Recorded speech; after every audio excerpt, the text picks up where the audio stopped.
joined the faculty of Stony Brook in 1978 and for 37 years served as professor of philosophy and religious studies. He came to us from California after teaching gigs at Berkeley and Santa Clara, though I'm not sure Peter ever really left California, as he continued to live according to his own distinctive West Coast vibe.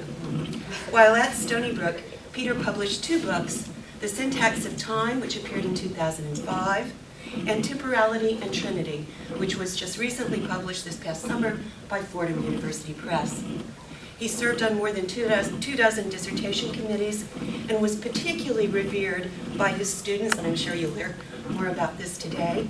He was particularly revered by his students for the seriousness and care with which he addressed them as writers. Having spent virtually my whole career at Stony Brook, I have always had Peter as a colleague. It seems impossible that I will never again hear him hold forth on Aristotle's claim that the smallest number, strictly speaking, is 2, or why Hegel was just stupid when it came to his reading of Plotinus' intuitionism. How I was hopelessly and completely dense, and this was a main theme, when it came to the idea of eternity. Our friend has become an impossible presence. For Proust, it is just this moment of grief that demonstrates the reality of other minds. In our grief, we experience the vast gap between our memories and images of the other and the real vivacity of the actual other whom we have lost. We come together today, as Hegel taught us, to re-spiritualize our dead friend, to bring him back among us as the arresting, vivid, and effusive spirit that he was. Welcome to Paula, to Kathy, to David, and to all Peter's friends and colleagues. We are so glad you could join us today for this celebration of Peter's life and work. And now I have the honor of introducing the Dean of the College of Arts and Sciences, Sasha Kopp.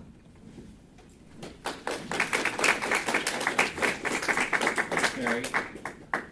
I'm relatively new to the Stony Brook campus, and I regret that I don't really feel like I got to know Peter in my 1-year overlap with him.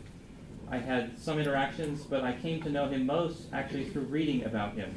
And in just the last year of his time here at Stony Brook, we were trying to get him promoted, and I had the opportunity to read about his entire career history. And it was really quite moving for me, because in this long dossier, which was truly encompassing of 30, 40 years of his time here at Stony Brook, I came to know him as a deeply intellectual man who dealt with many important topics and difficult topics in areas of philosophy, and I was really impressed by that. I came to know him as a man who helped build the university, because he arrived here not long after its creation and grew in his career at the same time that the university grew and changed with him. And he helped drive that change, and he adapted as the university changed around him. He helped build it in the sense that he was part of the administration of this university. He was a chair and an associate dean. And those of us who dealt with administration know the challenges of trying to help the institution grow in those kind of roles. And I was very, very impressed at the record of his teaching and scholarship here in this department and his former department of religious studies. I don't think I can count many faculty who have supervised as many graduate students as he did. That takes an incredible devotion to the people as well as to the discipline. And for me as an administrator, that's something that makes me extremely proud. So I was very sorry to have lost the opportunity to get to know Peter, because I was so moved by the record that was before me and by the work that he had spent his entire career to. So I'm glad that we're able to celebrate that career here. I'm glad that we'll be able to celebrate some of the intellectual achievements that he brought forth, and I'm glad that we'll be able to celebrate the person, because that person is now not with us, but the legacy of what he contributed is, and for that we should all be thankful. I'm glad we could all be here today, and thank you for those of you who are visitors, and thank you for those of us here in the department who are going to spend time to paying tribute to them. Thank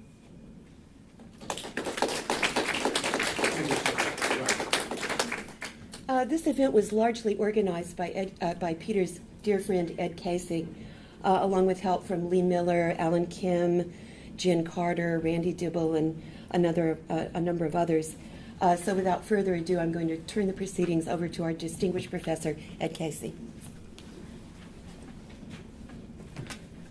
I'm going to have my full say in a while, but let me just mention that in the last week has been an extraordinary outpouring of telephone calls, emails, letters, messages from across the country, and in fact other continents, as people got word that this event is happening. I've never seen anything like it. That itself is an incredible tribute to the power, the magnitude, the force, the expansion of Peter Manchester's teaching and his work.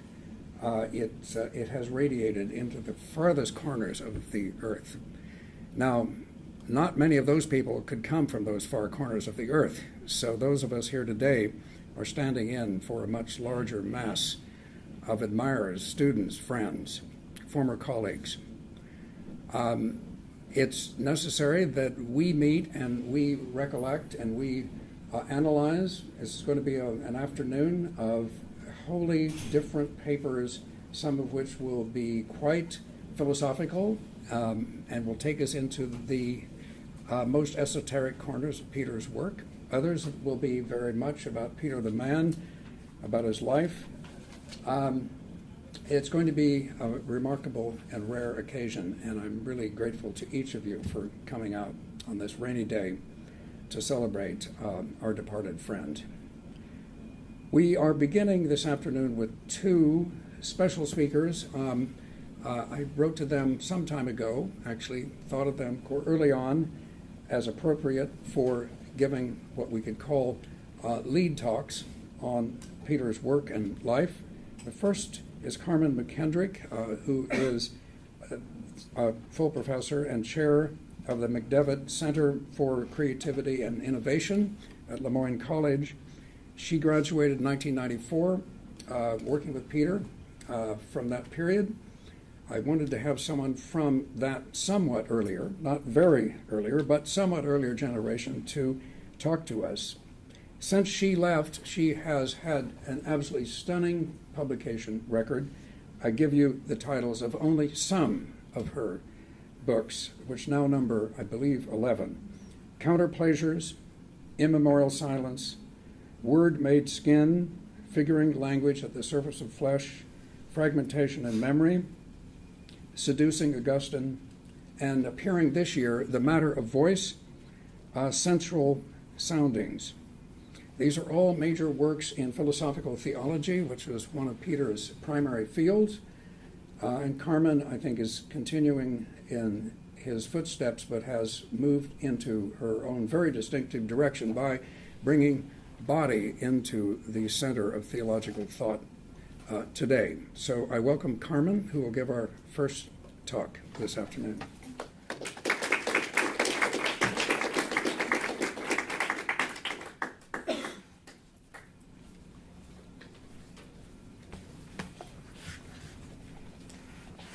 Since Ed's already revealed that I'm old, I'll go ahead and change into my reading glasses.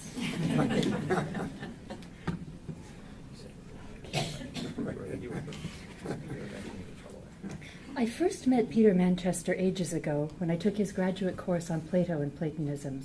It was a marvelous experience. Despite an undergraduate education that was pretty decent in history, including an inexplicable measure of Parmenides, I knew Plato only somewhat and Platonisms really not at all. I realize that such a course probably doesn't strike everyone as a likely source of profound excitement. I also realize, though I didn't at the time, that not everyone encounters Neoplatonic cosmology and thinks immediately, that's got to be it, this makes sense. But not everyone was prepared for that cosmology by Peter Manchester, with his meticulous readings of Plato and Aristotle, and his thorough understanding of late antiquity. I'm not sure there's anything I've written since that isn't rooted one way or another in that discovery, in the realization that of course cosmology should be poetry, and that truth can be beauty while still remaining as precise as good mathematics, and still holding true to the astonishment of living. Peter brought to our discussions a combination of passion and precision that characterized, as we would come to learn, all of his work, all of his readings across a ridiculous historical range. And he showed us the respect of reading our work that way, real respect, and not just the automatic pats on the head that often pass for it.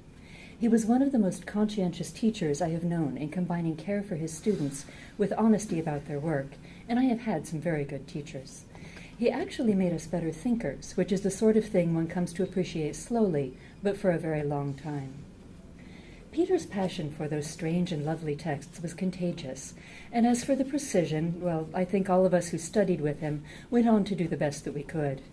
Still, whenever I've read his work, I feel an embarrassed awareness of my own sloppiness, along with gratitude that there were and are some scholars like him, there to remind us gently of higher standards. For me, that combination of passionate wonder and incisive precision is exactly the combination that properly characterizes both theology and philosophy, and I tell all of my students so on the first day of class, even now. Wonder and precision together, that's what we're trying to do. Sometimes I get ambitious and teach a little Plotinus, a little panentheism, a little pantheism. One semester, a particularly good group of students took to those readings even more than most. At the end of the semester, they conspired. When I received my teaching evaluations, every student had written in the comments section, "Professor McKendrick is God, but aren't we all?" It was my best teaching compliment ever, and it traces directly to Peter, who, like all of us, clearly was God. Much later, reading Temporality and Trinity, I was impressed all over again by his meticulousness. He never settled for received readings, but he was never intellectually rebellious just for its own sake. He returned to the texts, always grounded in them, with a degree of sustained attention that I still envy. He could cite an amazing range of work without loss of coherence, finding common ground that he could take from head-scratchingly unexpected to yes, of course, in just a few pages. Peter didn't just point out common ground. Rather, he showed how certain, especially knotty philosophical problems, especially problems about time and eternity, can only be illuminated for us by carefully considering a whole range of thinkers together. As he wrote in The Syntax of Time, it is not because phenomenology is a transcendental philosophy that we moved from Husserl to Iamblichus and Plotinus, but because they both have at the heart of their speculative logic a phenomenologically legible identification of time. That identification is at the heart of much of Peter's work. It sounds as if it should be simple, but time never is. Thinking about it demanded that he draw upon the history of philosophy, but also on theology, biblical study, historical physics, mathematics, and music theory. This breadth makes the precision of the texts, the care in the development of the arguments, all the more impressive. So many elements thrown together could easily become a muddle, and yet his work never did. Others here will be able to speak to Peter's philosophical acumen, so perhaps I can say a little of him as a theologian.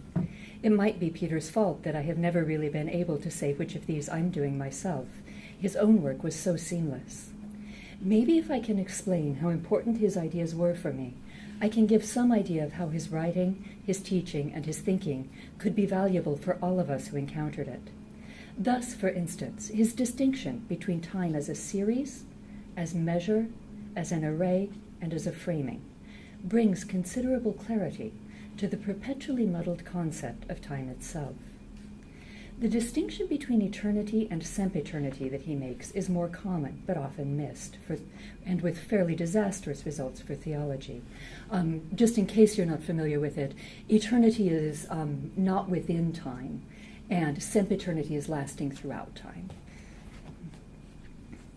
And the temptation to make a spatial diagram is so strong, even though you can't do it.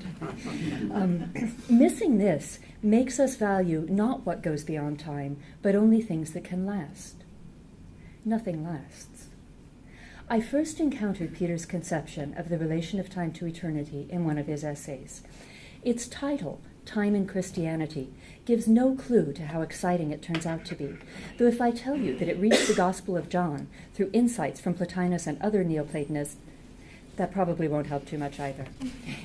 The essay begins straightforwardly. Christianity is a religion about time. And just as when one first reads Plotinus, well, just as when some of us first read Plotinus anyway, suddenly everything makes sense, a brand new kind of sense. This is what Peter calls, in that same article, revelation, the same time in a new light.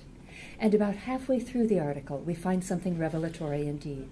Let me quote, "Research has convinced me," Peter writes, "that it is an error to assume that the concept of eternity derives from or generalizes anything extensive about time. Eternity is something intensive about time. In studying eternity, one is studying the inside of time." This insight is further developed when Peter analyzes the theological priority of the future in temporality and Trinity. Revelation of a past made new in the living now opens up futures as well. The space of revelation, itself a disclosure, is one in which the future is in the first place. Eternity is the now, not standing or staying, as so many theories have it, but boiling with life, as Peter quotes from Plotinus, the now passionately alive. It doesn't sound like much, and then it is revelation. The future is in the first place, and suddenly time opens up from the inside, because it boils over with futurity, that is, with possibility and with new possibility again. This lets us understand differently joy, forgiveness, beauty. Peter called it the time of Christianity, but he also said to me once that he might have been Catholic because that was as close as he could get to being pagan. So perhaps it's no surprise that this is the revelation that makes pantheists too out of some of my students. I don't know how many times I've returned to this idea, to these lines, for their continuous revelation that Friedrich Nietzsche was right when he said, "Blessedness is not promised, it is the only reality. The rest is a sign with which to speak of it." And Rainer Maria Rilke was right when he said that if we praise this world to the angels, they will stand astonished. And T.S. Eliot was right when he wrote, "Quick now, here now, always," and called this a condition of complete simplicity. And the Gospel of Thomas was right when it quoted Jesus as saying, "Split a piece of wood and I am there. Lift up the stone and you will find me there." This, here, now, in this blessed and astonishing world, is a revelation. And so we are given all of this absolutely, geometrically rigorous philosophy, all of this erudite history, but we cannot hear Peter unless we hear also heretical scriptures and mystics and poets. Of course, the cosmos is poetry. We should stop now to hear all of this, to listen. Listen to an interplay of wonder and precision, a depth of knowledge and reference, a surprise when we hear it again, a revelation that what was and is always new. Listen for the music of it. Let me say something here about another philosopher who, though not himself a Platonist, is pretty important to the possibility of Platonism. On the last day of Socrates' life, one of his young friends brings a question from an anxious poet who has heard that the imprisoned Socrates has occupied his time by composing a hymn to Apollo. Though Socrates claims to have no poetic aspiration, he says that he was responding to a recurrent dream which told him to, quote, "make music and do it." He continues, "And I formerly thought the dream was urging and encouraging me to do what I was doing already, and that just as people encourage runners by cheering, so the dream was encouraging me to do what I was doing, that is, to make music because philosophy was the greatest kind of music, and I was working at that. But now I thought, in case the repeated dream really meant to tell me to make that which is generally called music, I ought to do so and not to disobey." This near-deathbed scruple, this obedience at last to the repeated voice of his daimon, reminds us that the Socratic sense of philosophy is more complex and more musical than history has made it. It is always a delicate matter to distinguish between Socrates, whose thought we have only second hand, and the writer Plato, whose are the most important of the hands by which we have him. Peter was the one who taught me that, with patient persistence and no few repetitions. He showed me, too, that we should not underestimate the subtle complexity of either of these figures. Plato, who seems so often dead set against the possible dishonesty of poets, is, nonetheless, too subtle not to undercut such a simplified stance. In the Symposium, Alcibiades compares Socrates to Marsyas, the flute-playing satyr whose sound bewitches his listeners. Socrates plays out concepts in the music of bewitching words. And for all his love of reason, Socrates the teacher is a flute made of words played in his voice. His students, having hung upon his every word, remember. Indeed, Plato sets more than one dialogue as a presentation entirely from the recollection of such a student. They can hum Socratic truth from memory, and this requires that the tone of their music be true. Socrates in the end demands that the philosopher hear the music of the daimonic voice, that she create poetic mythos and not simply logic. However directly he may defend the latter, Socrates gives voice to the former far too often for us to disavow it. In all of this, Peter was deeply Socratic. He, thank heavens, did not wait until the end to know the value of music. He already knew that the logos that Plato wanted to put in charge of music was also made flesh, and that flesh, like word, is never wholly subordinate to reason. There is music, too. The logos becomes itself flesh, and there it takes on the power of mythos as well. This is what Peter knew, and what he did, and in doing taught. We all know that Peter loved music. He dwelt in it, and he understood it, and he thought it. With a rigor concerned with the kind of truth that philosophical concepts share with musical tones, because a tone must be as true as a concept, Peter returned time to the beginning that is always anew again, and he brought it back to its own inside, to the study of eternity, which bursts straight through time, as the moment does through a musical repetition. We see it suddenly new and returning, to revelation, to intensification, to ebullient life, to life. In his lifelong love of music, Peter made theology and philosophy musical too. He made music and did it. There are the rigor and precision in the service of delight. There are the droplets of eternity, suspended and sparkling in our passing times. It will never be quite all right that Peter no longer dwells in the flesh among us, but what he taught us by heart to sing, to that we can compose a lifetime of variations in his honor and with thanks.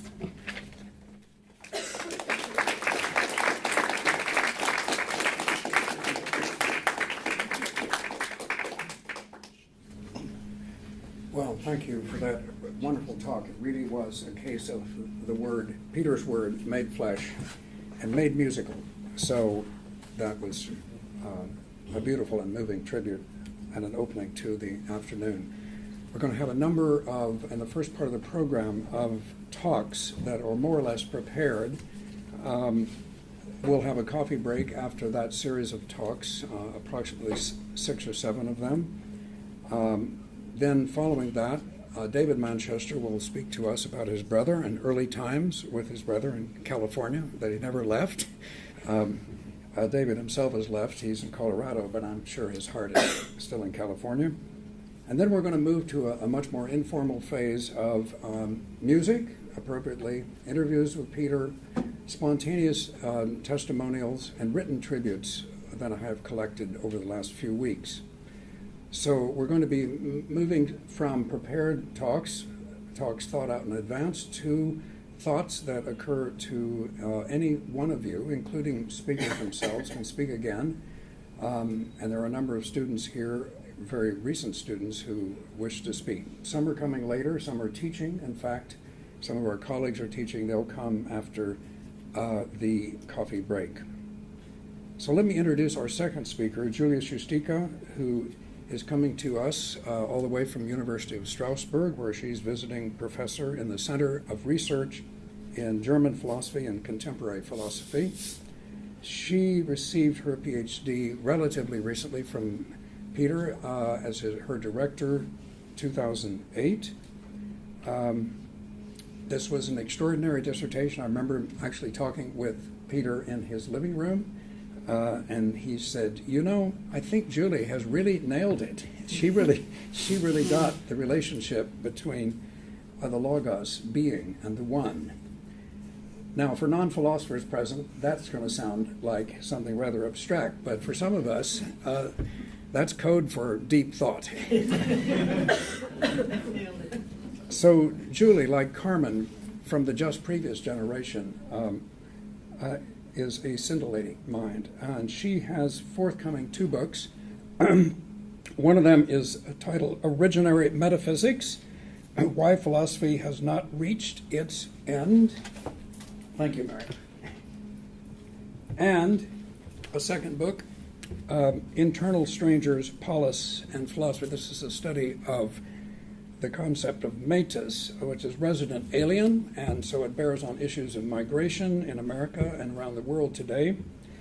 She is from the Ukraine and therefore has been familiar with a vast and turbulent and difficult movements of a migratory sort. She has herself migrated to this country, hopefully for good.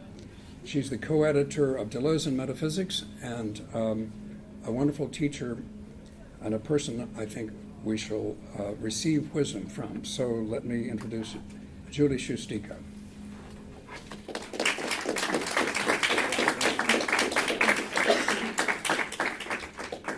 Thank you, Ed, for the kind words and very generous words. Thank you for inviting me here today. I am truly grateful for the opportunity to say a few words about the person who played and continues to play such a key role in my life. Thinking well is the greatest excellence and wisdom, to speak and create what is true according to nature, listening. In this translation of Heraclitus's aphorism, I try to remain as close as possible to the ambiguity of the original, and also as close as possible to Peter's translations of Heraclitus and other ancient Greeks, something that stayed with me, and I cannot do otherwise now. And this short text, like other texts by Heraclitus, is ambiguous. There are at least 2 ways to punctuate it, and several ways to translate this ingenious aphorism. I will not go into the details of the paradoxical nature of this text, but I will instead read it one more time to bring out the idea that I would like to make central to my remarks today. So here's Heraclitus, fragment 1:12. Thinking well is the greatest excellence and wisdom, to speak and create what is true according to nature, listening. Peter had this greatest excellence and wisdom, arete and sophia, this rare ability to speak and create, poein, what is true. He had this gift or talent, and I use the words gift and talent with caution because I do not think that it was something simply given to him, but rather something that he developed through the effort of listening, and more specifically through the effort of listening to Logos. In his course on the Pre-Socratics, the course that greatly shaped the trajectory of my thinking, and I know thinking of many other people, Peter would dedicate a lot of time to discussing the etymology of the Greek term logos and the history of its relationship with mythos. Among other things, he would point out that logos and mythos were different, but not distinct from each other, and most certainly not opposed to each other until relatively late in the history of Greek philosophy. The other point that Peter used to emphasize was that one of the meanings of logos was account, a word that, just like in English, suggested counting, as in a bank account, and also referred to stories. He would point out that speaking or giving an account of something required a specific skill, just like telling a joke involves more than pronouncing certain words. These words have to have a specific form or order, taxis. Not everybody can tell a joke, Peter would point out, and now we're back at the Heraclitus is saying, not everybody can speak well. And this does not only have to do with the skills that are usually associated with the art of oratory, but also with the work that goes into hearing logos or the other. Peter was a rare human being insofar as he spoke well. During his seminars, and more generally during conversations with him, his students and interlocutors could find themselves immersed in stories, and I don't use this word lightly at all. And by this I mean beautifully structured accounts that did not oppose mythos and logos, and that drew with great agility on what one today usually distinguishes into analytic thinking and literature or myth. Peter would begin weaving with words an intricate logos that would not only convey certain information about, say, Heraclitus, but would also work as a quote-unquote little machine, to use Gilles Deleuze's notion, a machine that incites thinking. Peter would speak and create these machines, and in doing so would enable his audience to connect to the same movement of thought, the movement between time and eternity. And this is not at all a trivial thing. I think this is exactly what is so rare, to be able to help others to join this kind of movement. Very difficult. So allow me to quote a passage from Peter's essay on eternity that was published in the Encyclopedia of Religion, edited by Mircea Eliade, where Peter gives an example of the soul's movement toward eternity. This is an example of the same movement that happened during Peter's lectures and that he made possible. So here's the quote. "Consider reading a book that one finds completely compelling, that draws one along in apparently inexhaustible attentiveness and interest. Hours can pass unregistered. It can be shocking to discover how much time has passed, and how meaningless that fact seems compared to the inner composure and vividness of the interval. Any activity that is intensely self-collected, full of purposiveness and power, can generate this effect. Not just intellectual, but also aesthetic, even physical activity like dancing or athletics. Experiences of this kind are a threshold for the pure experience of eternity, contemplation. It is important to notice that they are not without duration. Indeed, they are rich in inner activity and movement. One experiences something like time in them, but a time that arises more than passes, that gives rather than takes. An inexhaustible power seems to well up within oneself. When, as is inevitable, the spell is broken, one speaks of having fallen away from that power, not of the power itself having lapsed." This is the end quote. In this example, a book is a machine, what I'm calling a machine, or an artificial organ, to use another concept from a Soviet Georgian philosopher, Merab Mamardashvili. So a machine or an artificial organ through which one could enter the interval Peter mentions, the interval in which the gap between time and eternity is bridged. Peter's lectures worked like the book in this example. The 3 hours did not so much pass, taking something from us, but gave life. 3 hours were rich in inner activity that is not merely intellectual, but is the activity of the, quote, soul and the mind of the soul, as Aristotle puts it. Many of us manage to achieve this intensity in writing or reading, but it can also be attained in painting or dance. Peter achieved this intensity of life in speaking, and in this sense he was an achromatic philosopher.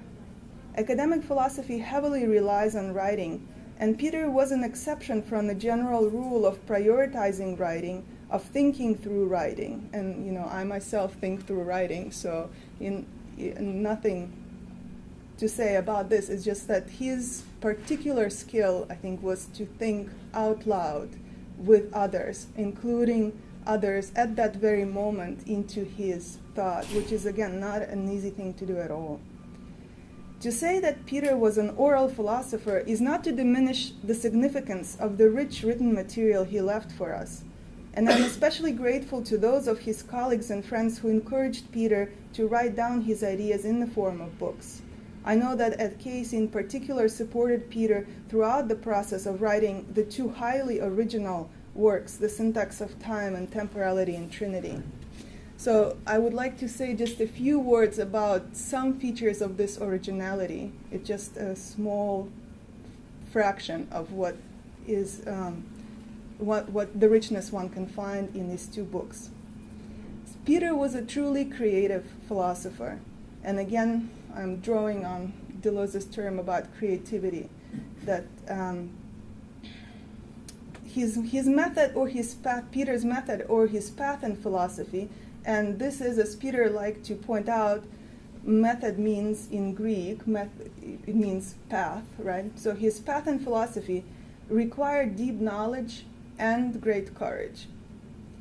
It is not easy to approach the history of philosophy creatively, precisely because it is not only an institution, but an overwhelmingly beautiful and intricate institution.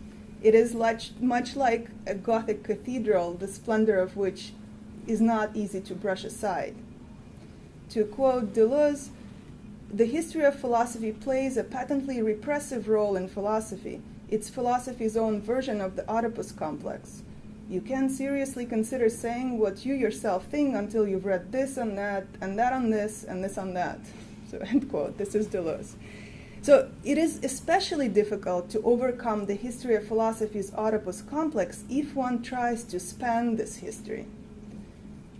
And in an unpublished introduction to the Syntax of Time, Peter tells us that, quote, a willingness to amass texts produced across a millennium into a single conversation, risking not only the obscuration of essential and instructive differences, but serious misunderstanding of positions taken in themselves, arouses suspicion. But through long study of a particular group of texts, Peter continues, I have come to trust that this approach is genuinely revealing. And I'm convinced that he is absolutely right to think that. In the Syntax of Time, Peter is doing exactly that. He's putting in a conversation thinkers who are very different from each other and who come from very different types of philosophical traditions. And he does it in a very peculiar way. So I'm going to quote him again. So he's reading back into Anaximander of Miletus, a tenor of thought and set of themes that belong to a later generation in a different intellectual context, that of Heraclitus of Ephesus.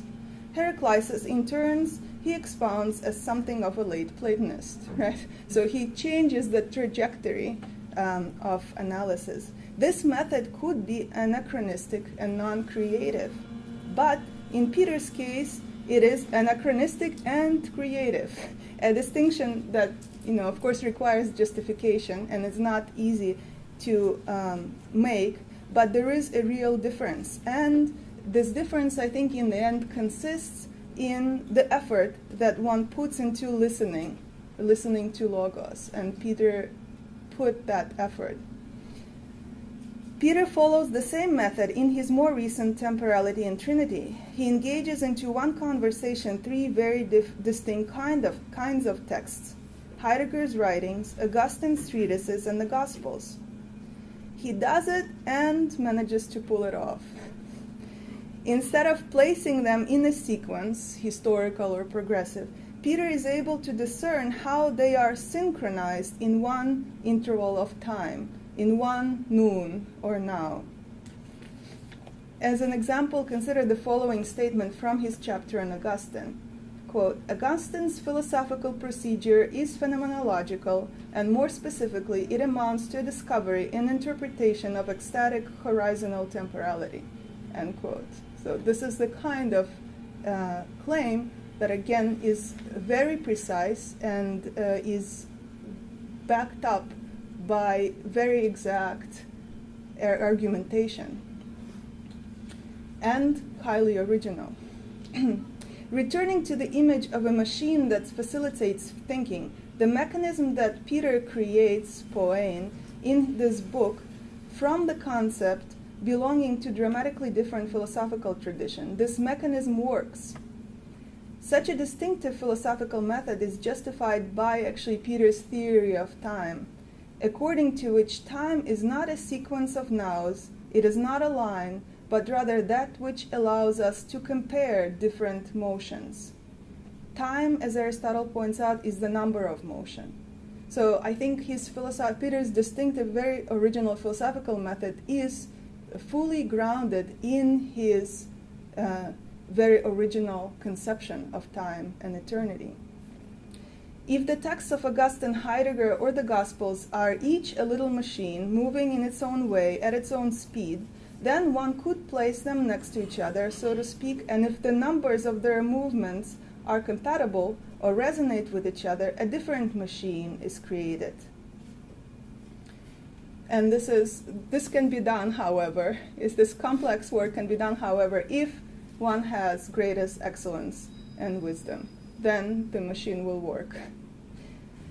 So I will not go into details. Originally, I thought to talk a little bit about the two main concepts that he creates, concept of time and concept of eternity. I will not discuss this. I will only say for now briefly that Peter redeemed the notion of eternity through a careful study of Plotinus, emphasizing that it is not the everlasting, it is not extended. Rather, it is an intensity that is in some respects time-like. It is we who connect eternity with time, stretching across the difference between them. As Plotinus writes, quote, life itself, the interior life of the soul, bridges the gap between time and eternity. And even though it belongs to all, as Heraclitus would say, to bridge this gap between time and eternity, Peter did it with a rare intensity, so that we are justified in saying, Peter, between time and eternity. And this is the title of my talk. And I think Peter was able to do this in a very unique way that will remain with me, at least, for my life and for my efforts of bridging this gap. Thank you.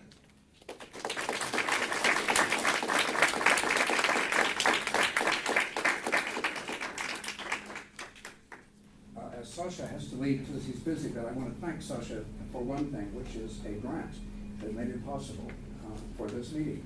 So thank you for that. Okay. We're moving to a second phase of the talk after these two really brilliant talks that really recreate and reinstate Peter Manchester's approach to philosophy and capture, I think, in contemporary language, what was very special and unique about Peter as a person and as a thinker, especially as a thinker. I think that each of these first two talks was really an effort to recreate and reinstate Peter among us, and I really was very deeply moved. I'm sure some of you were too, at this remarkable effort, not to echo, not to mimic, but actually to do herself, each, Carmen and Julie, each in her own way, the equivalent in a talk today of Peter Manchester's own remarkable novelty, freshness, and originality. So I really deeply appreciate these opening talks. We are going to move to a second phase of shorter talks. I think they're shorter. We haven't really timed things, but more or less a little less formally constructed and conceived. And these are friends, colleagues, and former students of Peter who wanted to speak more than just a few words, but also less than a fully formal speech. And the first speaker is Susan Bredlau, who comes to us from Emory, where she's assistant professor. She's a PhD from 2008 under Peter's direction. She's the author of a series of remarkable articles that I much recommend to you, which have very intriguing titles such as Monstrous Faces and a World Transformed, A Respectful World, Merleau-Ponty and the Experience of Death, Phantom Limbs and Phantom Worlds, and Simone de Beauvoir, Apprenticeship of Freedom. So I want to welcome Susan to the podium. Yes.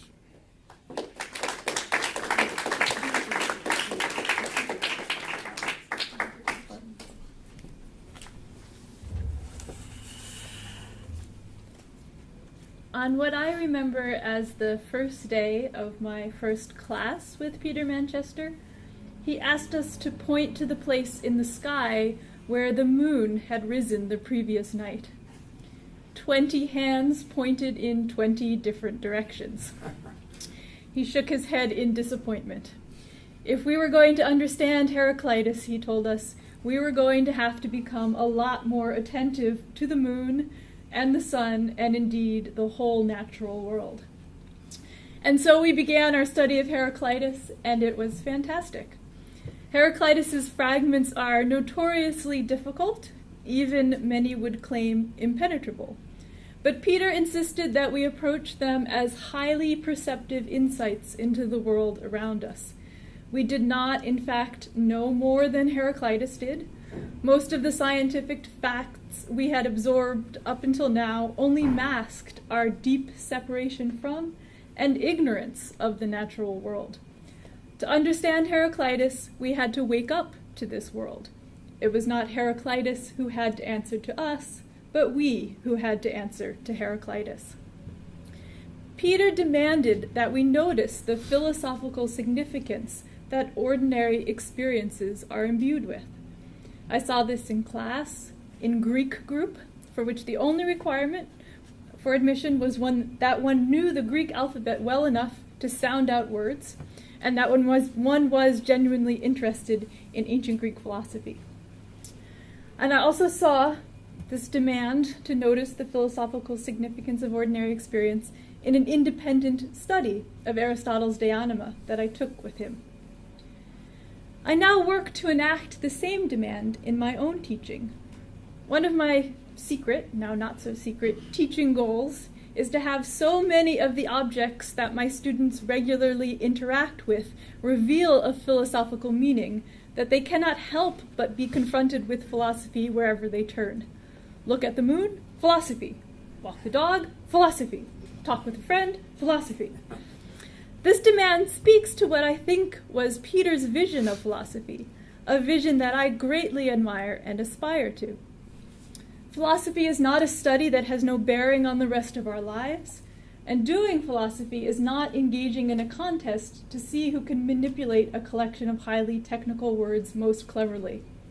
Philosophy is a matter of being filled with wonder about our world and then honestly seeking to better understand it. Moreover, as Peter lived it, philosophy is immensely fun. Being employed as a philosopher can at times be rather dreary.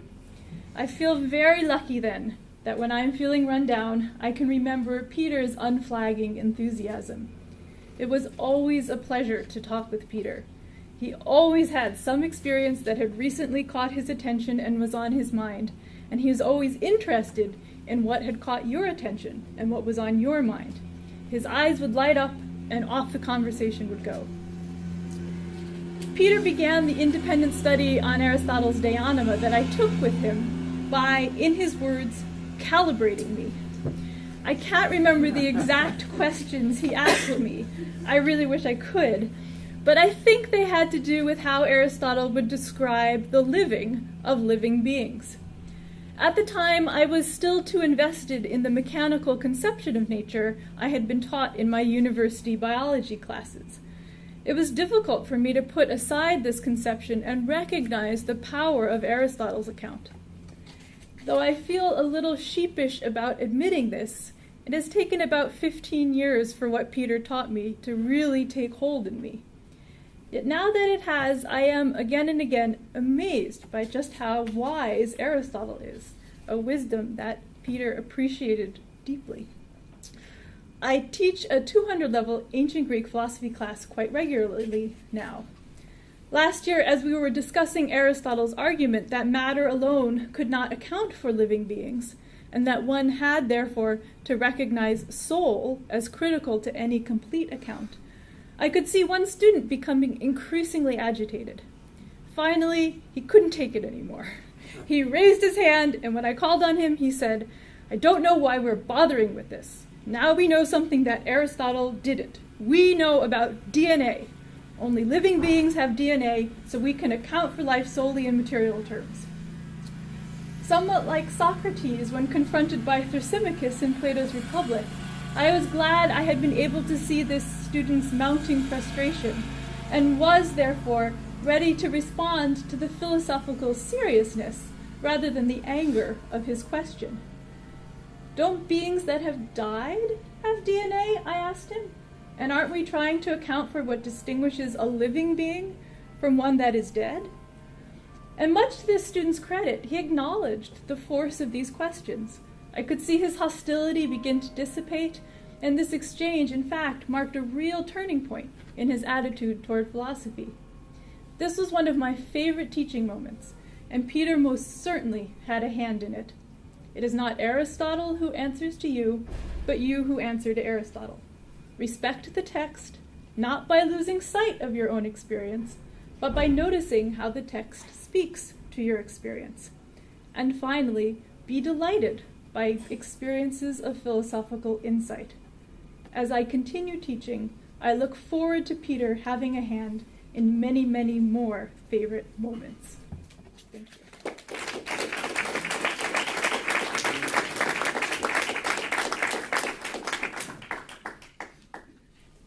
Thank you, Susan. That really recaptured so vividly some of the things that were very special about Peter, maybe some of the very most important things. And it's wonderful to realize how someone like Susan is able to carry over right into her current teaching at Emory many of the lessons and the directions that she learned from Peter. So it was really a delightful, witty and articulate talk. Thank you so much for that.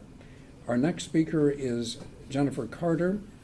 Jennifer is not only a recent student of Peter's, but became in the later years of his life a close personal friend of Peter and was very helpful to Peter during some of his most difficult moments in the last 5 years. She is an Irigori scholar. She's writing a dissertation on Irigori, its concept of body, flesh, and related matters, particularly focusing on the notion of the human touch and caress, with highly fresh insights into Irigori's very monumental and yet also quite original work. She was a special guest of Irigori's own private seminar in England this last summer and became well acquainted with Luce Irigori. This is an outgrowth from the Irigori Circle founded by Mary Rawlinson here at Stony Brook, and Jennifer is carrying forward Mary's sense that Irigori is really one of the great thinkers of our time. So I welcome Jennifer Carter.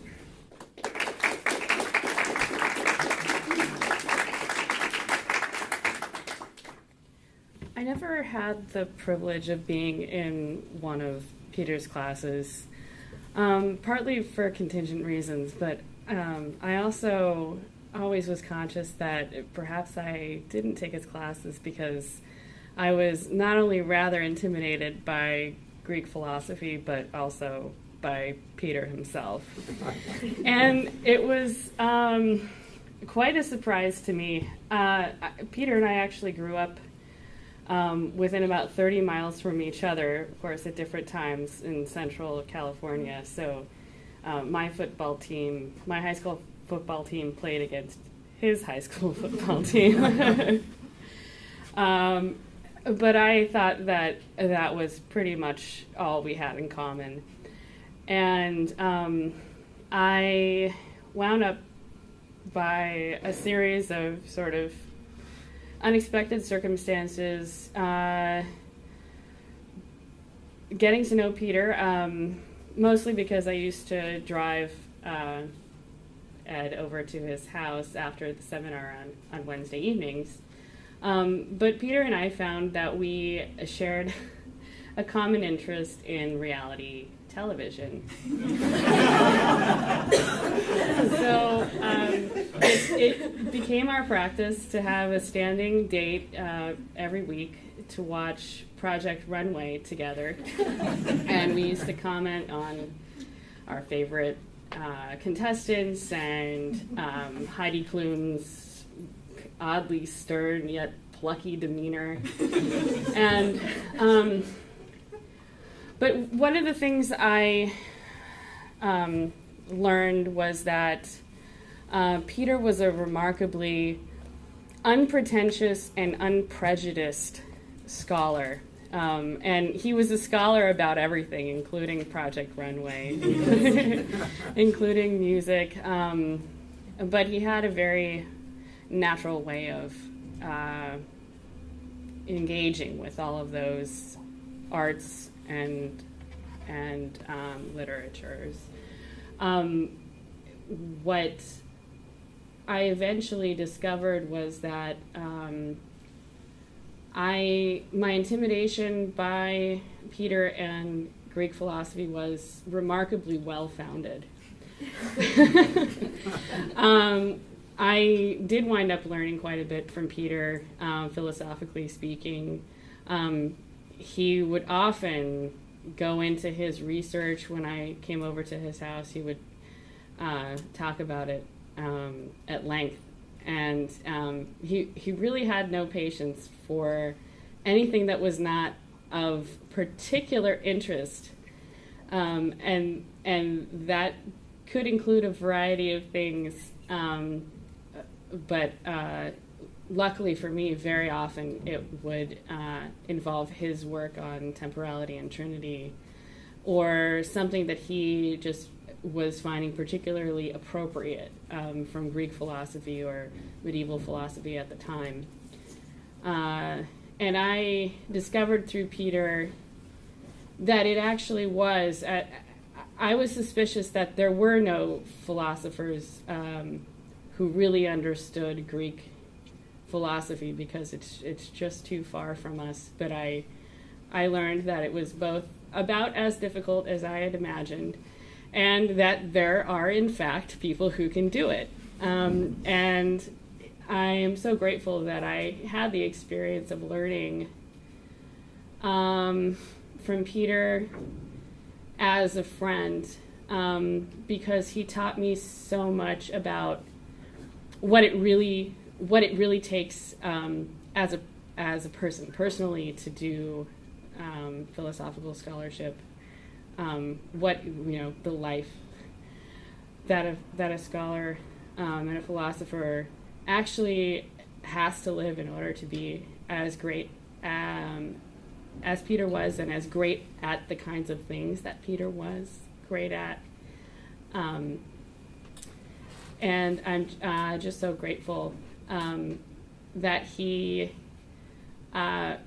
was able to shake me out of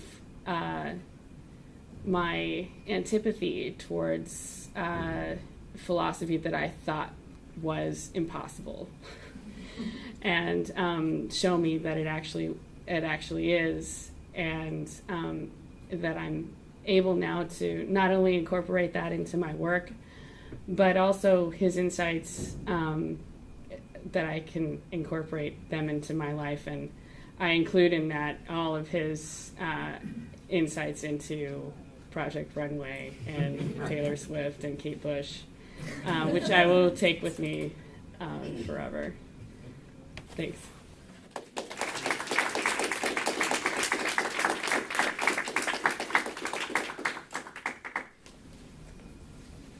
Thank you, Jennifer. That was straight from the heart, and a beautiful talk, and probably the only talk for which there is actually no prepared text. So I appreciate your courage and your straightforwardness, which I am incapable of. So I'm going to move back to a text here myself. We're moving just alphabetically, in case you haven't noticed. So that there was no right order. We couldn't figure it out. Though I point out to you that every previous speaker has been a woman, and it's a real tribute to Peter's openness to brightness and brilliance from all his students, and it very much included women students over many generations. Peter Manchester was the master of time.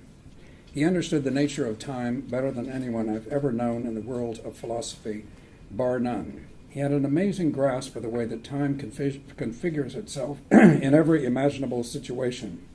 He sharpened his understanding of what he liked to call the time-like by close readings and coruscating critiques of the greatest thinkers of time, most notably Aristotle, Husserl, and Heidegger. From each, he kept what was worth preserving and built it into his own quite original theory of time, or more exactly of time and temporality. For Manchester, time is the time of things and events as they change and move. It is not just what is measured by clocks and calendars, but what he called the phenomenon of the phenomenal itself. The phenomenon of the phenomenal itself. It's a phrase from Syntax of Time. Cosmically considered, time is the dimension, again, Manchester, it is the dimension in which the surface of nature is an edge. Time is the dimension in which the surface of nature is an edge. It is where motion, that is, the phenomenal as such, opens out into pure ecstasis. That's a Manchesterism, and shows both the enigmatic, deep, puzzling, perplexing, and yet inviting character of Peter's amazing verbal discourse that reached a special kind of apogee in the Syntax of Time. Temporality, on the other hand, is experiential time, your time and mine, as this is generated from our concrete and personal being in the world. Not the before and the after that characterizes successive time, on which Aristotle put emphasis, but the past, present, and future that exfoliate from our very existence as finite creatures. Peter was able to locate anticipations of these notions in such pre-Socratic philosophers as Heraclitus and Parmenides, and in Neoplatonists like Iamblichus and Plotinus, as well as in the great phenomenologists of our own time. But his conceptions of time and temporality were his own in the end. These conceptions are so challenging and so unprecedented that few have understood them fully as of yet. I know that I have not myself understood them as of yet. But like all important ideas, they will become known in the course of history. I am confident of that. Peter's command of time and temporality first became evident to me in two early experiences. The first arose from what Peter liked to call the time cabal. Members of the select group were Peter, myself, and Mary Rowlandson. Mary had newly arrived from Rice University. This is the late 1970s, early 1980s. We met alternately at Peter's house on Wendover Road. Paula was our gracious host. And at Mary's house close to this campus. About these informal but intense meetings, Peter later wrote in an email of 2005, "You, Ed, had made promises to both of us to fathom the nature of time forever, and each of us neophytes," referring to himself and Mary, "were hungry to attach ourselves to whatever had a future."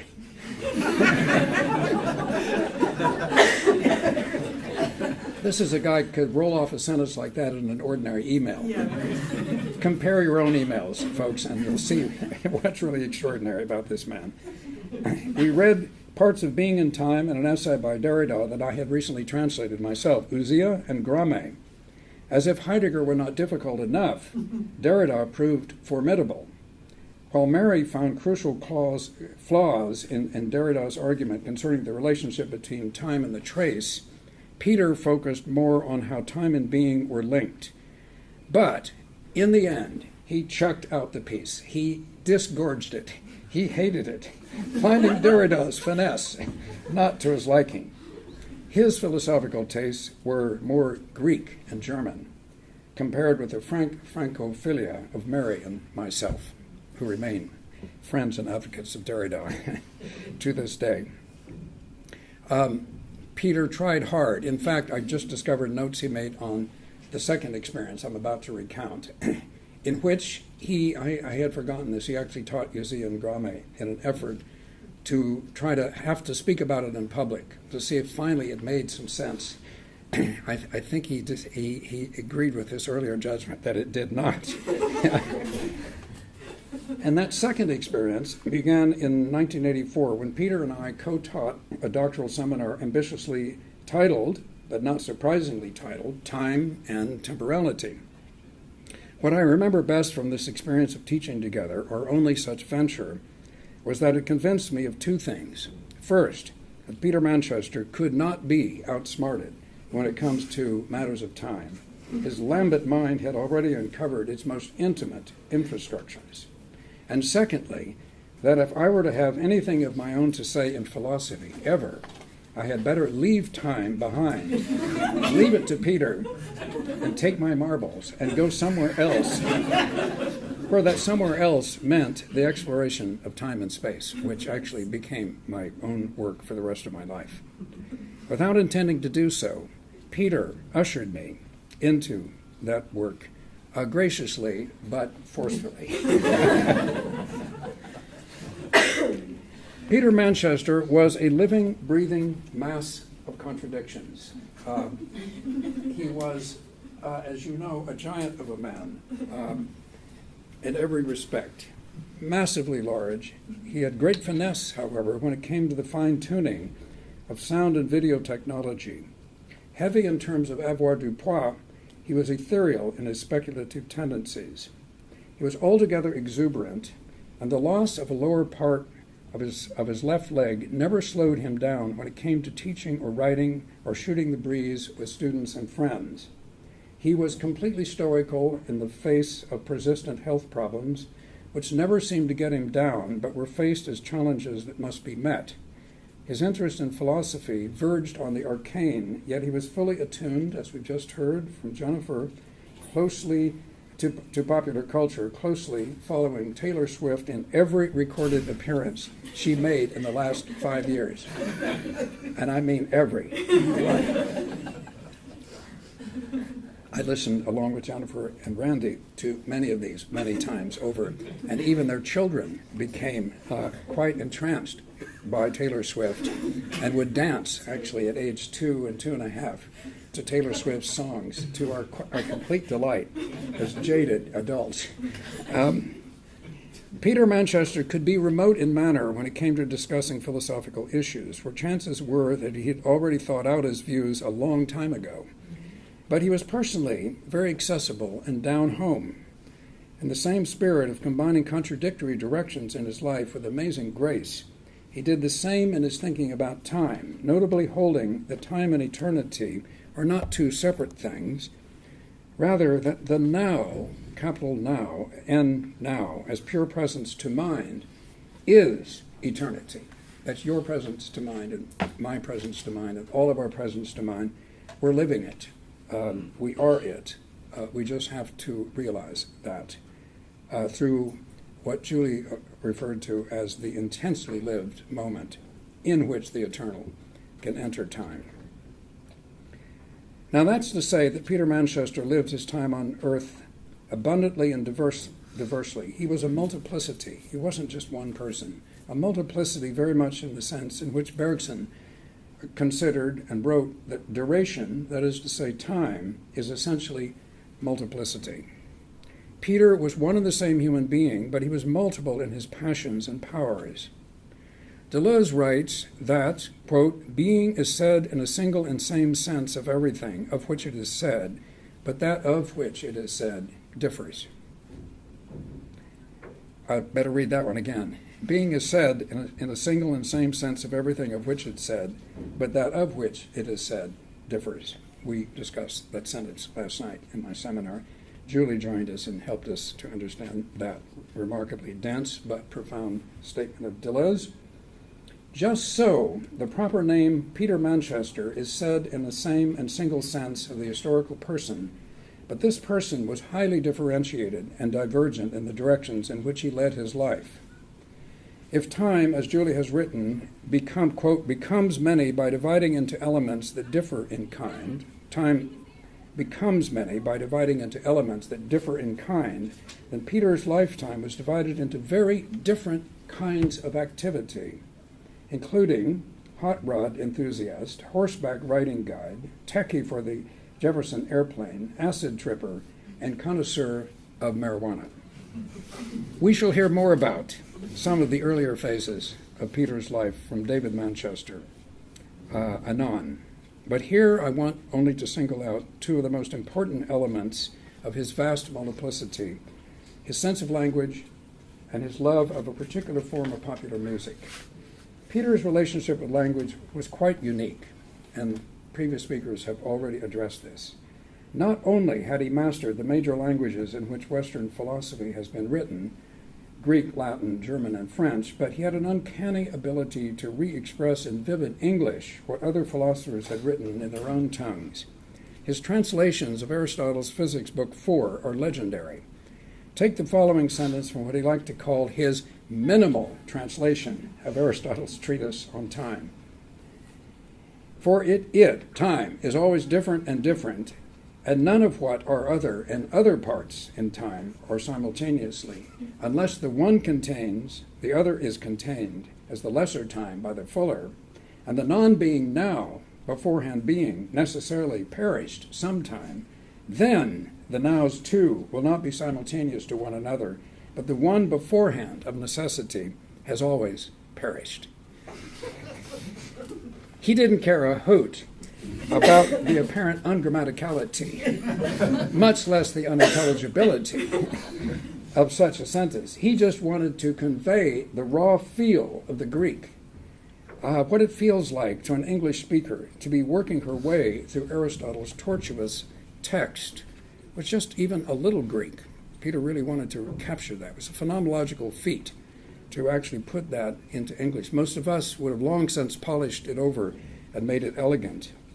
And certainly standard translations omit the byways of the text and the struggle to comprehend them that Peter here captures in this, frankly and expressly awkward English. As Peter wrote to me in a letter of October 11, 2005, just after the Syntax of Time had appeared, I don't believe there exists another attempt at a translation that keeps the contents of each Greek line within the corresponding English line. He liked to refer to his translations from Greek as take no prisoners efforts. But Peter's linguistic finesse was not confined to translation. He created his own vocabulary for the understanding of time and temporality. For example, the spanning and scaling of motion, the surface of exoteric time, and disclosure space.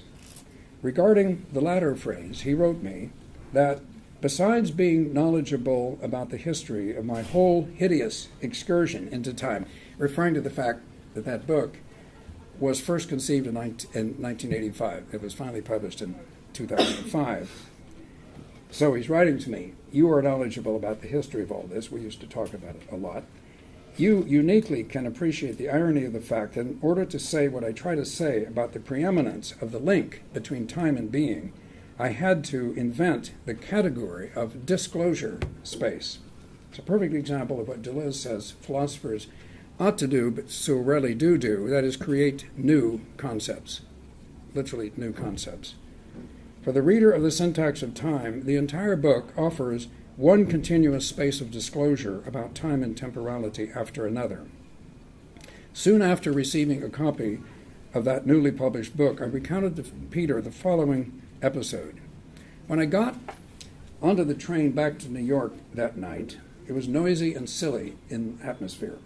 But then about 5 minutes later, when I took out your book, opened it for the first time, and brandished it to my car mates, the entire railroad car took on a hushed silence, as if in collective homage to your incredible book.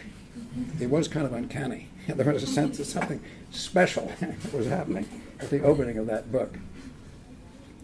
And it was. It's a book that's a marker event in the history of thought about time. Peter's relationship with music was profound and lifelong. I here single out just one evidential strand of this relationship, his investment in the music of Kate Bush.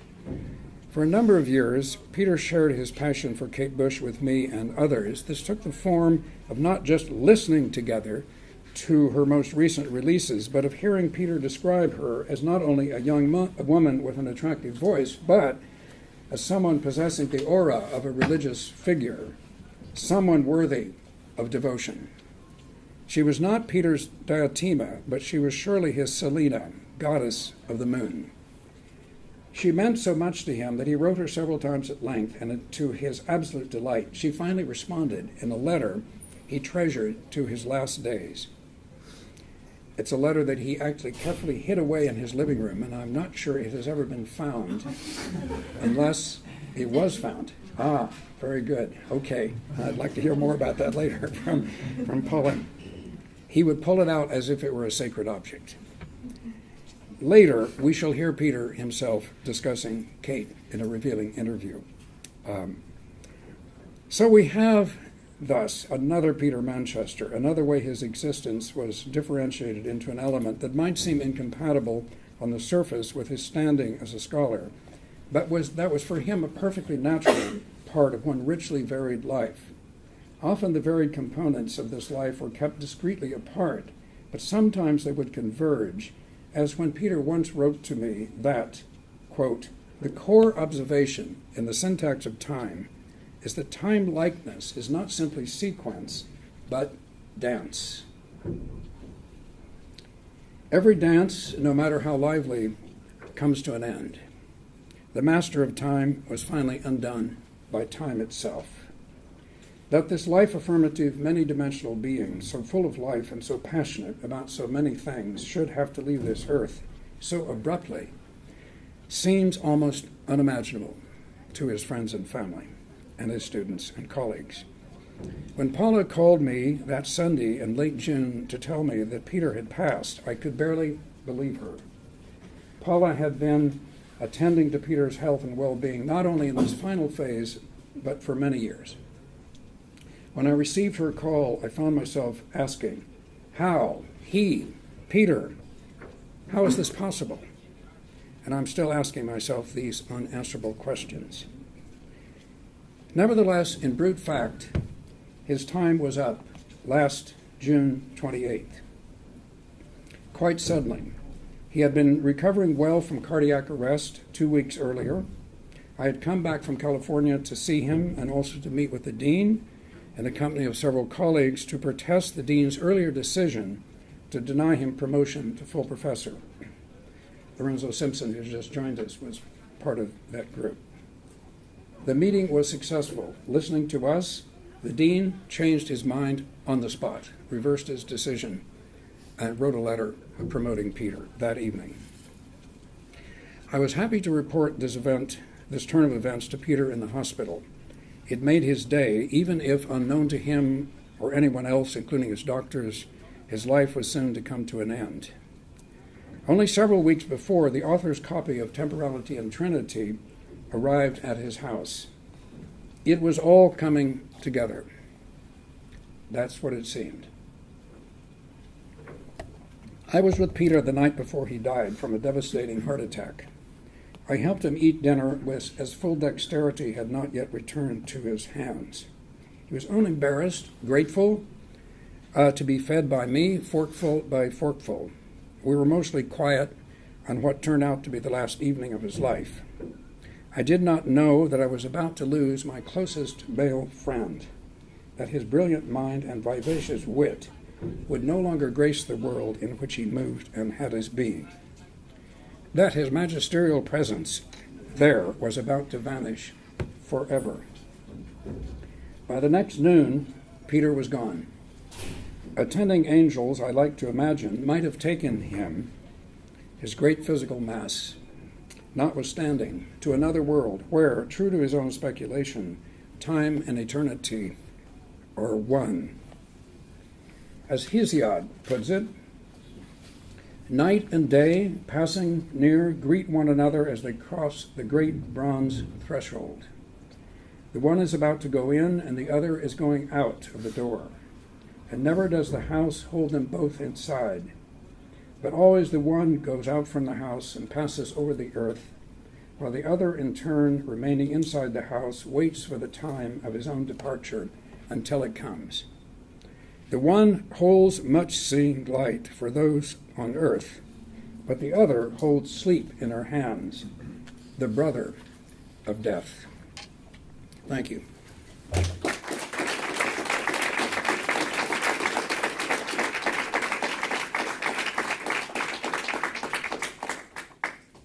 So our next speaker is Randy Dybel. We've already heard that Randy with Jennifer became very close personal friends and very helpful to Peter materially, personally, psychologically, and philosophically in his later years. Randy is a member of the master's program at Stony Brook and is someone who has followed Peter's work on time very closely, studying manuscripts that have been uncovered after his death quite intensely, and is going to talk to us about some aspects of Peter's work that are not known publicly. Randy is also a fine scholar of Paul Ricoeur and very interested, as was Peter, in philosophical theology. So let me introduce Randolph Darden.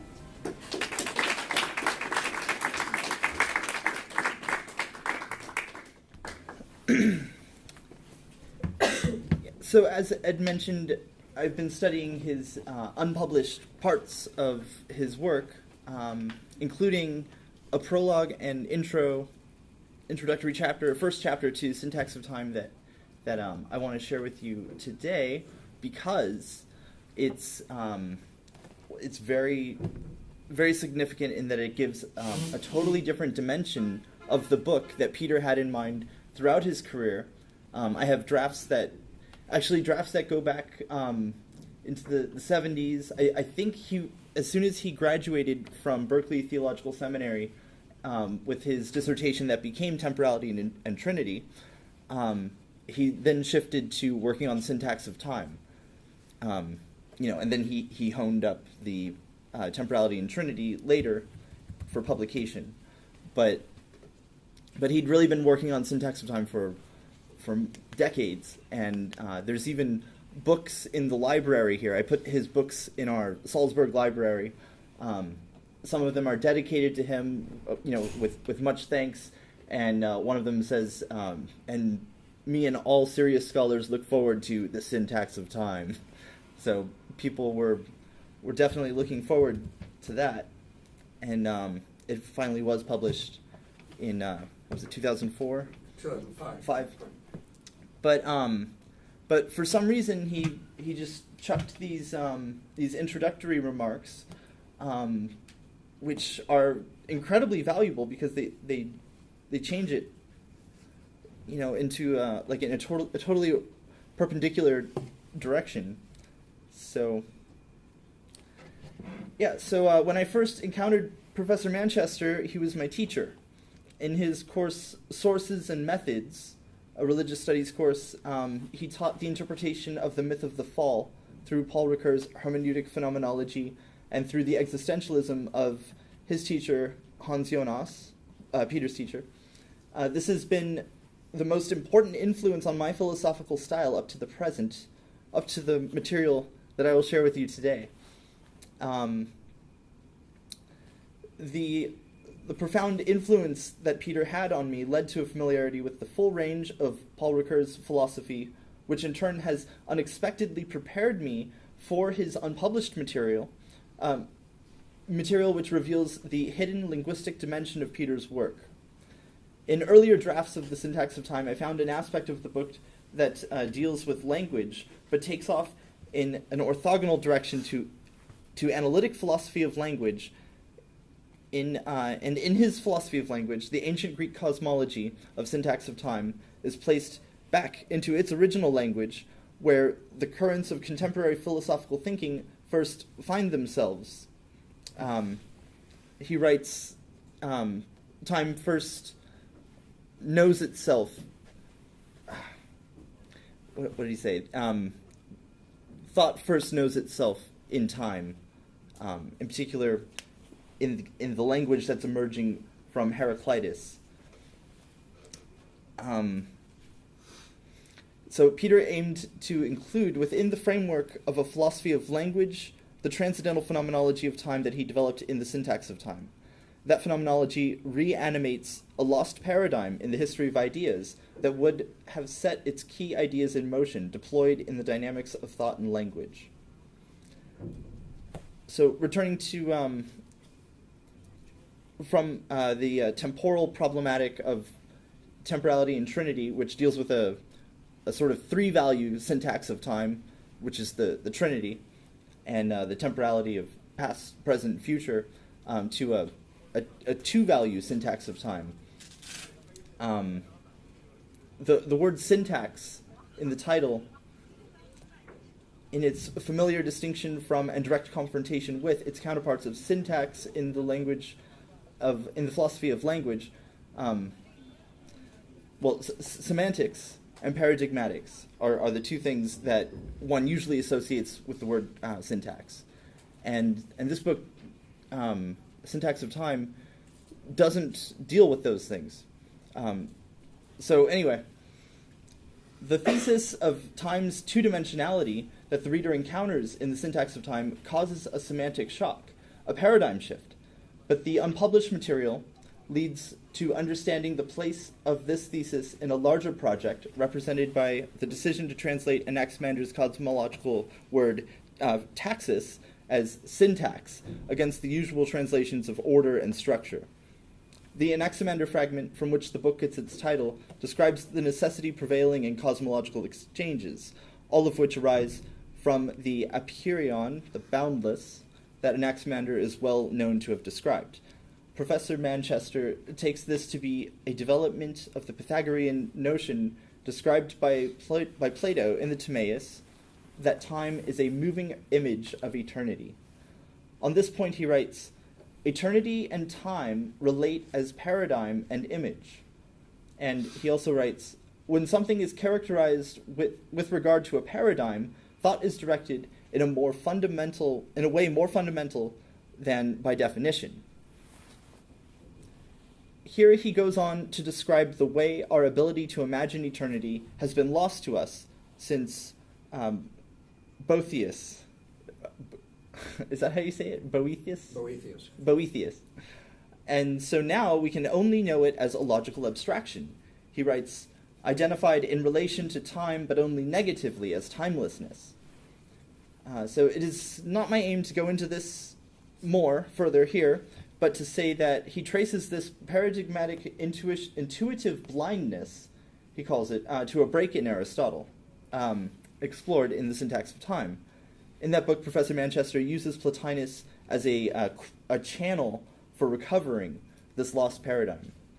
So this lost paradigm, I think you've been getting a little bit of a sense of it. It's Peter's expanded vision. He had an understanding of the nature of time and the nature of eternity, how they're held together in our experience.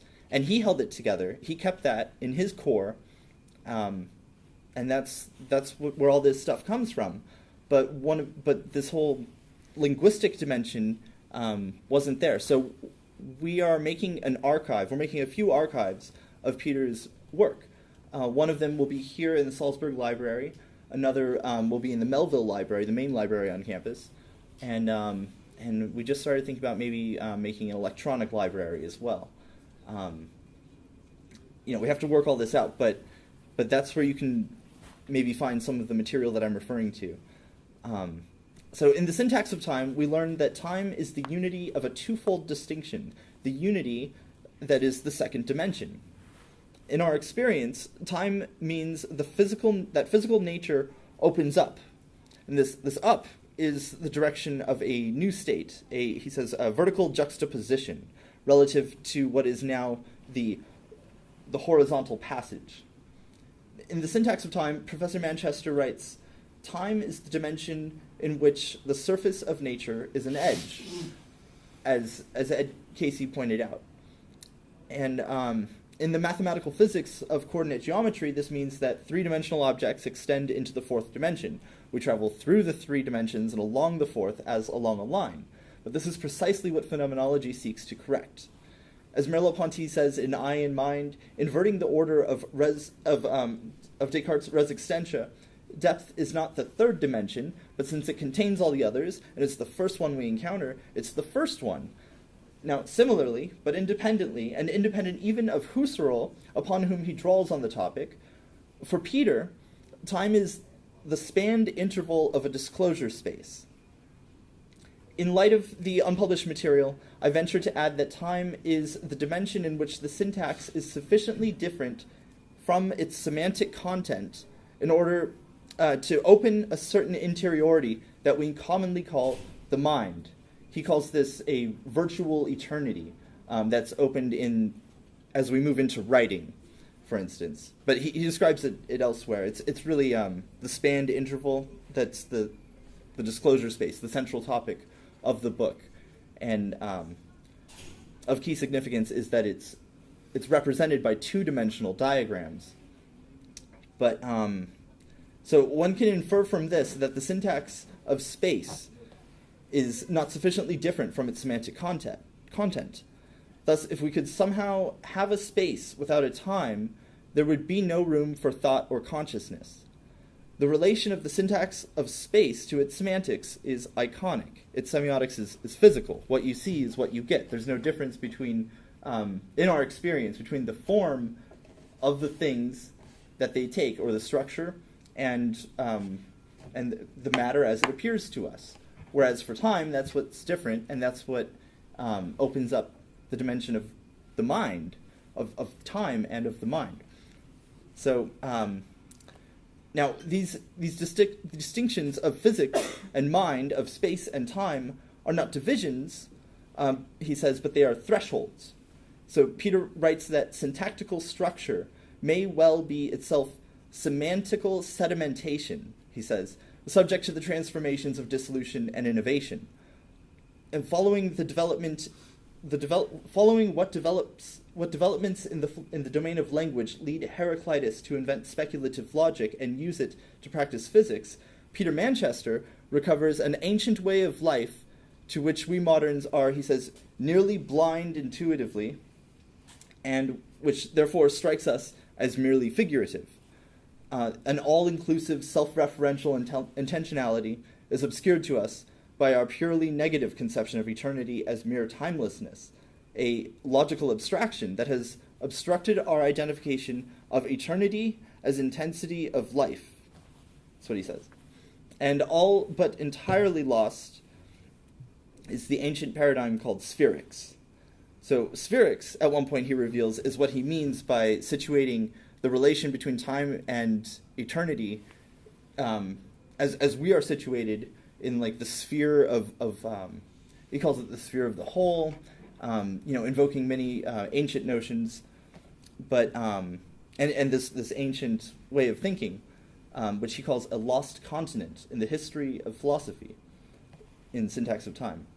Now, reanimating the ancient identification of time in Anaximander, Professor Manchester makes numerous contributions to Neoplatonic studies as he makes Plotinus available as a channel for recovering the phenomenological dimension of the Greek physics of time as it is forever made important in Aristotle. End quote. But the recovery and reanimation is only a byproduct of Peter's work on time. In the spirit of Heraclitus' philosophical employment of syntactical enantiodromia, he says, a kind of linguistic Necker cube, Peter becomes a channel for the ancient logos and seeks to use the key notion of syntax to open our minds to the dimension of time. And that's just to say that if you read the book and follow the arguments, indeed you experience what I call the semantic shock, a paradigm shift, that you like re-enter this ancient way of thinking, something that Peter had internalized so well, and everything comes out of there from his genius. The Heraclitean fusion of physics and language resonates in spirit with the soul of Peter's project, which can be described with the words he used to describe the Heraclitean style. He said, a kind of aggression of the semantical upon its brickwork. What speculative logic, when speculative logic emerges from Heraclitus, what it emerges from is Heraclitus' poetry. So similarly, when Peter Manchester produces these works, it's from his poetics. So, anyway, I just wanted to. I prepared all that, but I can also speak very briefly, just a little more loosely. We have these earlier drafts that we're going to make available in our archives, and any serious study of the syntax of time should also include this linguistic dimension that's in the prologue. And anyway, I just wanted to share that. I might come up again later to have a different tone and give like more personal accounts and stuff. But anyway, there you go.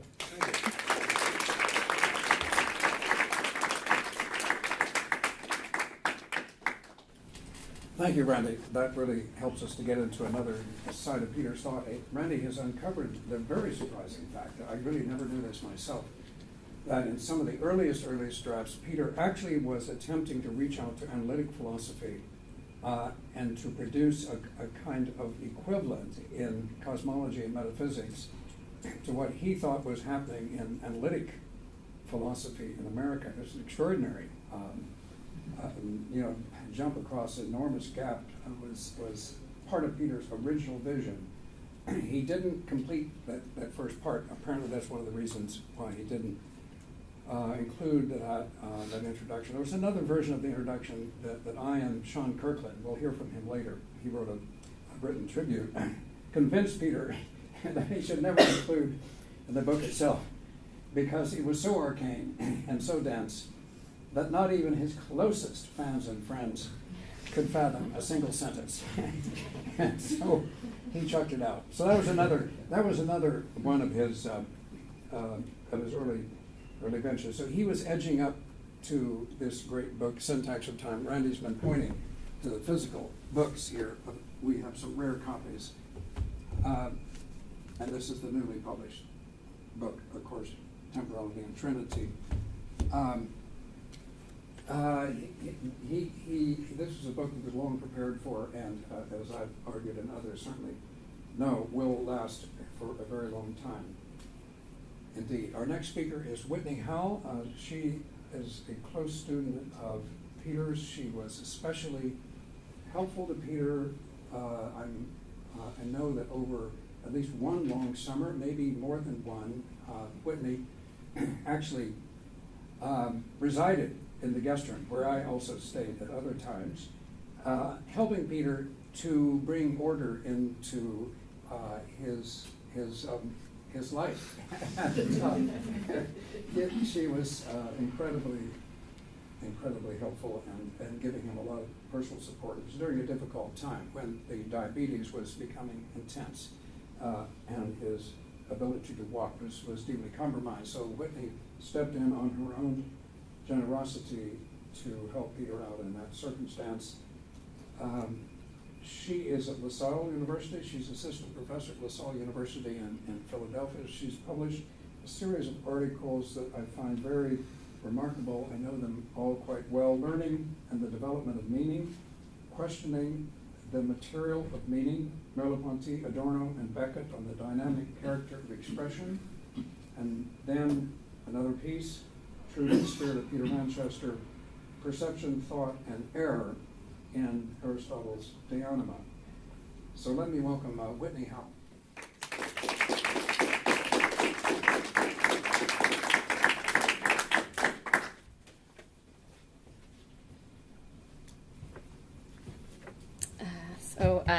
I just want to say it's really nice to be able to be here and collectively remember Peter together. I'm glad to have the opportunity to do this, and thank you, Ed, for putting this together. When I began thinking about what I might say today, I wondered what Peter would have thought of this event, and I'm not entirely sure. But I do think he was someone who was sensitive to others' sensitivities, and so I think he would have been quite touched to observe how each of us, whom he knew quite well, is reflected in our reflections on him. And what I think he would have appreciated most in these reflections are the specific details we offer about our experiences with and of him. Peter was a person who took great delight in detail, in attending to the nearly hidden corners of phenomena and the minutiae of texts, and drawing out their significance, and also in capturing the soul of things with his own impressive powers of description. He had a literary appreciation for detail, for finding and making apparent the beauty and precision and the potential for insight in a well-executed turn of phrase. And, perhaps more significantly for the students of phenomenology among us, he demonstrated the philosophical virtue of attending to detail. And nothing was unworthy of this careful, devoted attention. Peter once said to me that he took very seriously his responsibility as a phenomenologist to study experience, and that experience includes everything. So he would have been remiss, philosophically irresponsible, not to have devoted attention to the lyrics and cover art of Kate Bush's music, or to the Twitter feeds of prominent So You Think You Can Dance contestants and judges. I did not always share Peter's enthusiasm for pop culture, though I often did, and we certainly exchanged many a YouTube clip over email. However, I always shared his enthusiasm for detail, for identifying and conveying what was irreducibly distinctive about any and every given thing or experience. Most of you probably know exactly what I mean when I'm talking about his attention to detail and care for detail, but to give you a sense of his descriptive acuity, I thought I'd read a couple of passages from emails he wrote to me. So the first is from June 2011, in the context of our correspondence about a trip I was about to take, my first trip to California. I would be staying in San Francisco and in Stetson Beach, north of San Francisco, and he was very excited about this. He wrote me an autobiographical map of sorts from which I take this passage. A must-see that you can't not see is Mount Tamalpais itself. It's a gas to drive on, and if you're game, you can park close enough to the top that it's an easy hike and well worth it. You absolutely can see San Francisco to perfection. Where I lived in the 60s was an upper flat at 142 Delmar Street. Out the bay window in the living room, you could see Mount Tamalpais right through the twin spires of St. Ignatius Church on the UCF Jesuit campus. I mean, right through, like a gun sight. The peak perfectly centered between the tips of the spires. Like, it wouldn't be the same from next door. Which means, as I have confirmed on several occasions, if you look dead true through the spires of St. Ignatius from the top of Tamalpais, using them like a gun sight, you can see my building. I have no idea what color it is anymore. What I like about this message is the image it conveys of Peter in two places, looking away from San Francisco through the bay window of his apartment and looking toward San Francisco while standing on Mount Tam. And in both places, having what he may have appreciated my describing as a cosmic sensibility, a very precise grasp of the organization of his horizon and of the details in it that others may have overlooked. The second passage I'd like to read is from an email from the year before, in July 2010. It's an email that apparently took form through a number of iterations because, as Peter explained, Facebook had dropped its first couple of versions. So referencing this mishap, he responds to a question I had posed about the peas he would grow on his back patio. So he writes, "Another topic that was lost was response to your inquiry about the peas. Answer, they are toast. But it is interesting and even a little touching how they conducted themselves in the face of imminent demise. When the screaming heat and humidity of that first heat wave hit, in unison, they all went brown along the whole length of their vine, except for a little green tuft at the top, about 3 inches long and the same in diameter. Admiring their bravado, I kept them watered, and they went into a little flourish of flowering, making little podlets, precisely 2 peas long. These filled out rapidly, almost overnight. If I happened to miss one, by the following day, the pod would start to split so it could launch the peas to be seeds. Through last weekend, I was picking 8 to 10 an evening. This week, a few tufts were still making pods, but now a single pea long and there were no new flowers. Tonight, I ate the last of those. Tonight, I ate the last 2 of those because the tufts themselves stopped flowering by Tuesday, and tonight are withering to yellow themselves. Remarkably, even the measly little poppers I ate tonight were still sweet." So this amazingly lovely description of the comportment of his pea plants in the face of a summer heat wave is one of my favorites in our email correspondence, such that even 5.5 years after receiving it, I think of it when I think of him. And in it, he is just so attuned to the distinctive being of these plants. They remained alive for him and indirectly for me long after they were toasted by the summer heat. And it's difficult for me to separate this description of the pea plants from the second graduate philosophy course I took with Peter the year before, in spring 2009, on Aristotle's De Anima, which, as I'm sure many of you know, is a study of soul as the animating principle of all living things. So through Aristotle, and more compellingly through Peter, I learned to see, I could not see, as you might say, how life, or the soul of things, inhabits and is expressed in these animating details. This is where life happens and where it is most interesting. And certainly my life was made more animate and more interesting through having known Peter and having benefited tremendously from his teaching and from his friendship. Thank you.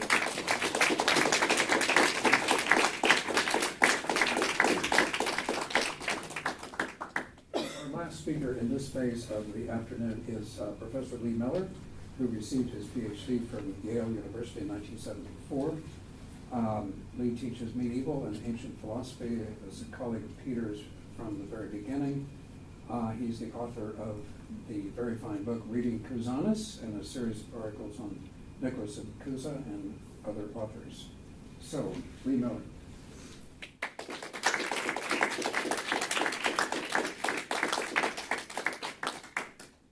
I bet you'd like it if I was to be short, so I've made something short. Actually, I remember my first introduction to Peter was his essay on Parmenides that Tom Altizer gave to me when they were thinking of hiring him in religious studies. And I read it and I said to him, "You better hire him," because it was obviously a very nice essay and very, very learned. But what I like best about it, which was part of it I still use when I teach, is he has a little dialogue in there between the two people, the youth and the person that the youth runs into when he goes through the gates, about change and about stability. And I have found that my students find that a little bit more telling than anything I have to say about Parmenides. Most of what should be said about Peter, I think, has been said. He was a colleague, a friend, a scholar, a teacher, a real human being. I would add a further remark about Peter as making religion present at this determinedly secular and even unholy place called Stony Brook.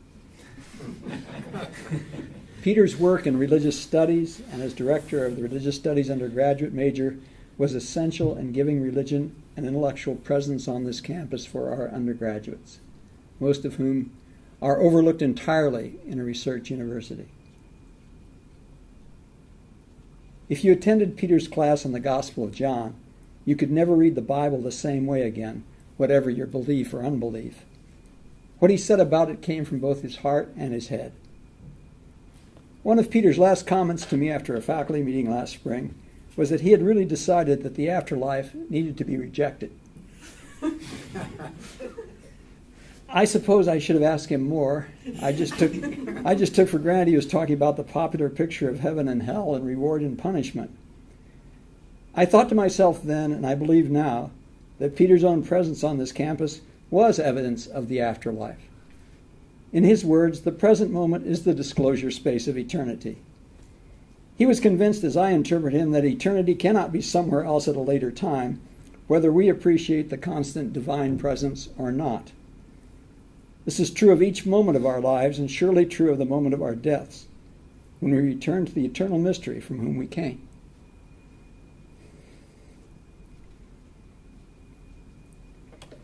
In the traditional Latin Mass for the dead, there's a wonderful phrase that says, "Vita mutatur, non tollitur."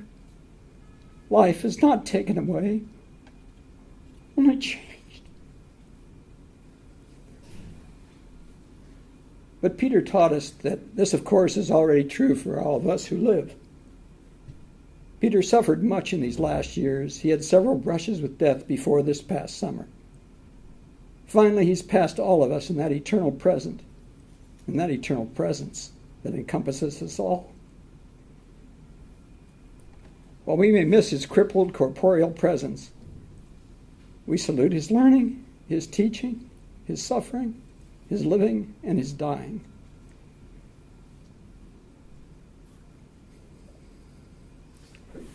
Life is not taken away, it's only changed. So what Catullus said of his brother, I say to Peter, atque in aeternum, frater, ave atque vale. Also in eternity, my brother, hail and farewell.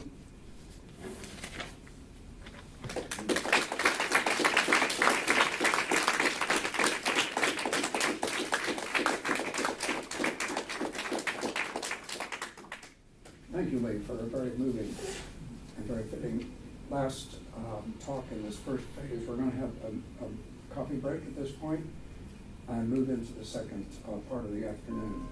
So we'll be back in 10 minutes, 12 minutes, something like that. Okay.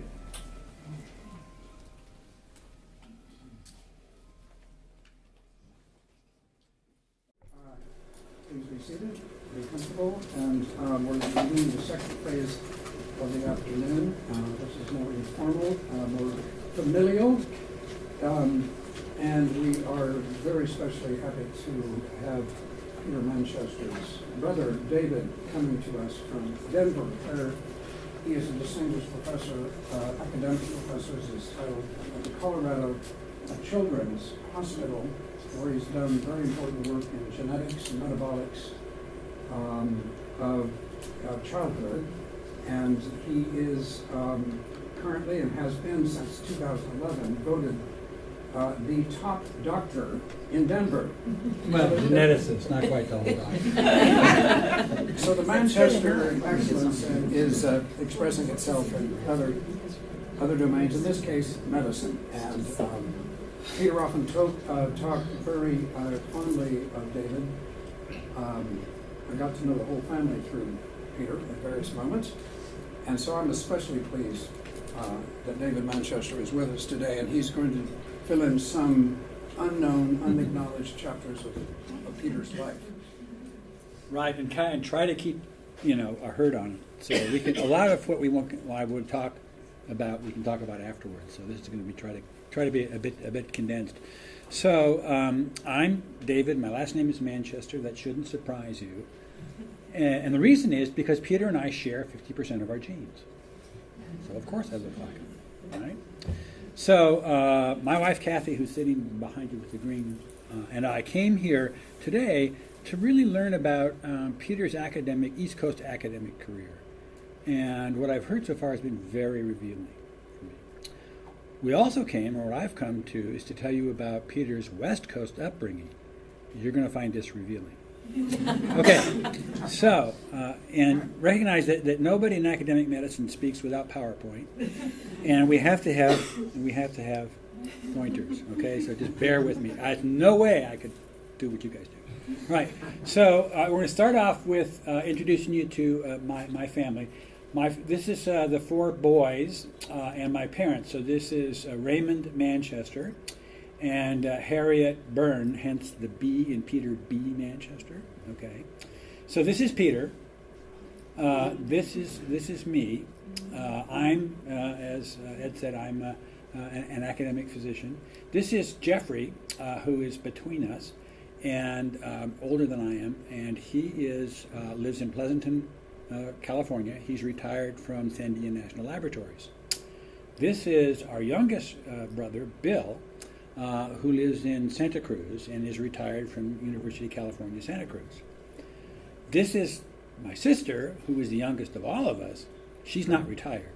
She lives in New Orleans, where she's an obstetric nurse. Okay? All right, so that's us. So, Peter was born in Long Beach in 1942. This is Peter at 6 months of age, about 3 months before his father left for the European theater in World War II. So Peter spent the war years in Minnesota, and Jeffrey was born then. And so this is Jeffrey and Peter with our great paternal grandmother, Sophie Kai. And here's Jeffrey and Peter not too many months before my father returned from the war. But what I want to tell you about is the lightning. All right? So in the summertime, Peter, Jeffrey, and my mother, as well as other members of her family, would go to a place north of Minneapolis, the Twin Cities, called White Bear Lake. And it would be great. There'd be swimming and that sort of thing. There would also be thunderstorms, lots of thunderstorms. And Peter became famous for the fact that any night there was a thunderstorm, at age 2 and 3, Peter would be up, he would wander down to the living room, he would open the windows and stare for hours all night, if you didn't interrupt him, at the thunderstorms and the lightning. Okay? So this is the astonishing reality. that you're talking about before. And it shows that from the very beginning, Peter was very intensely interested in what was going on around him and wanted to experience it directly. Right? So, my father came home from the war. That was nice. And he and my mother decided, well, where are we going to go from here? And together they decided to go to a little town and practice what we would now call family practice in the San Joaquin Valley, not too far from Turlock, called Exeter. Exeter was a town of about 6,000. This is the San Joaquin Valley, and it's an agricultural place below the Sierra Nevada mountains. Exeter is located just below Sequoia National Park. Okay. So here's Peter. Okay. Here's Jeff, who, if you notice, is armed. And at any rate, and I don't know who that is. I have suspicions, but anyway, all these girls by their dress. First of all, Peter's got a lot of girls, but Jeffrey points out. But secondly, they're all dressed up for a party. I presume somebody's birthday party. Okay. But now what I want to tell you about is this. Okay, that's a tiger swallowtail. And the tiger swallowtail at the time was Peter's favorite butterfly. So here's the story. Having run out of access to lightning, because there are very few thunderstorms in the San Joaquin Valley, Peter took up his interest in insects, okay, and proceeded to build one of the largest insect collections probably in Tulare County, but for sure in Exeter. And he could be seen most days on a good day, wandering the fields or wandering wherever with what my parents got for him, a professional grade, an entomologist grade collection net. And you could see him running across things like this with the net going back and forth. But now I'm going to just speak to another issue, or not an issue, but another thing that came up.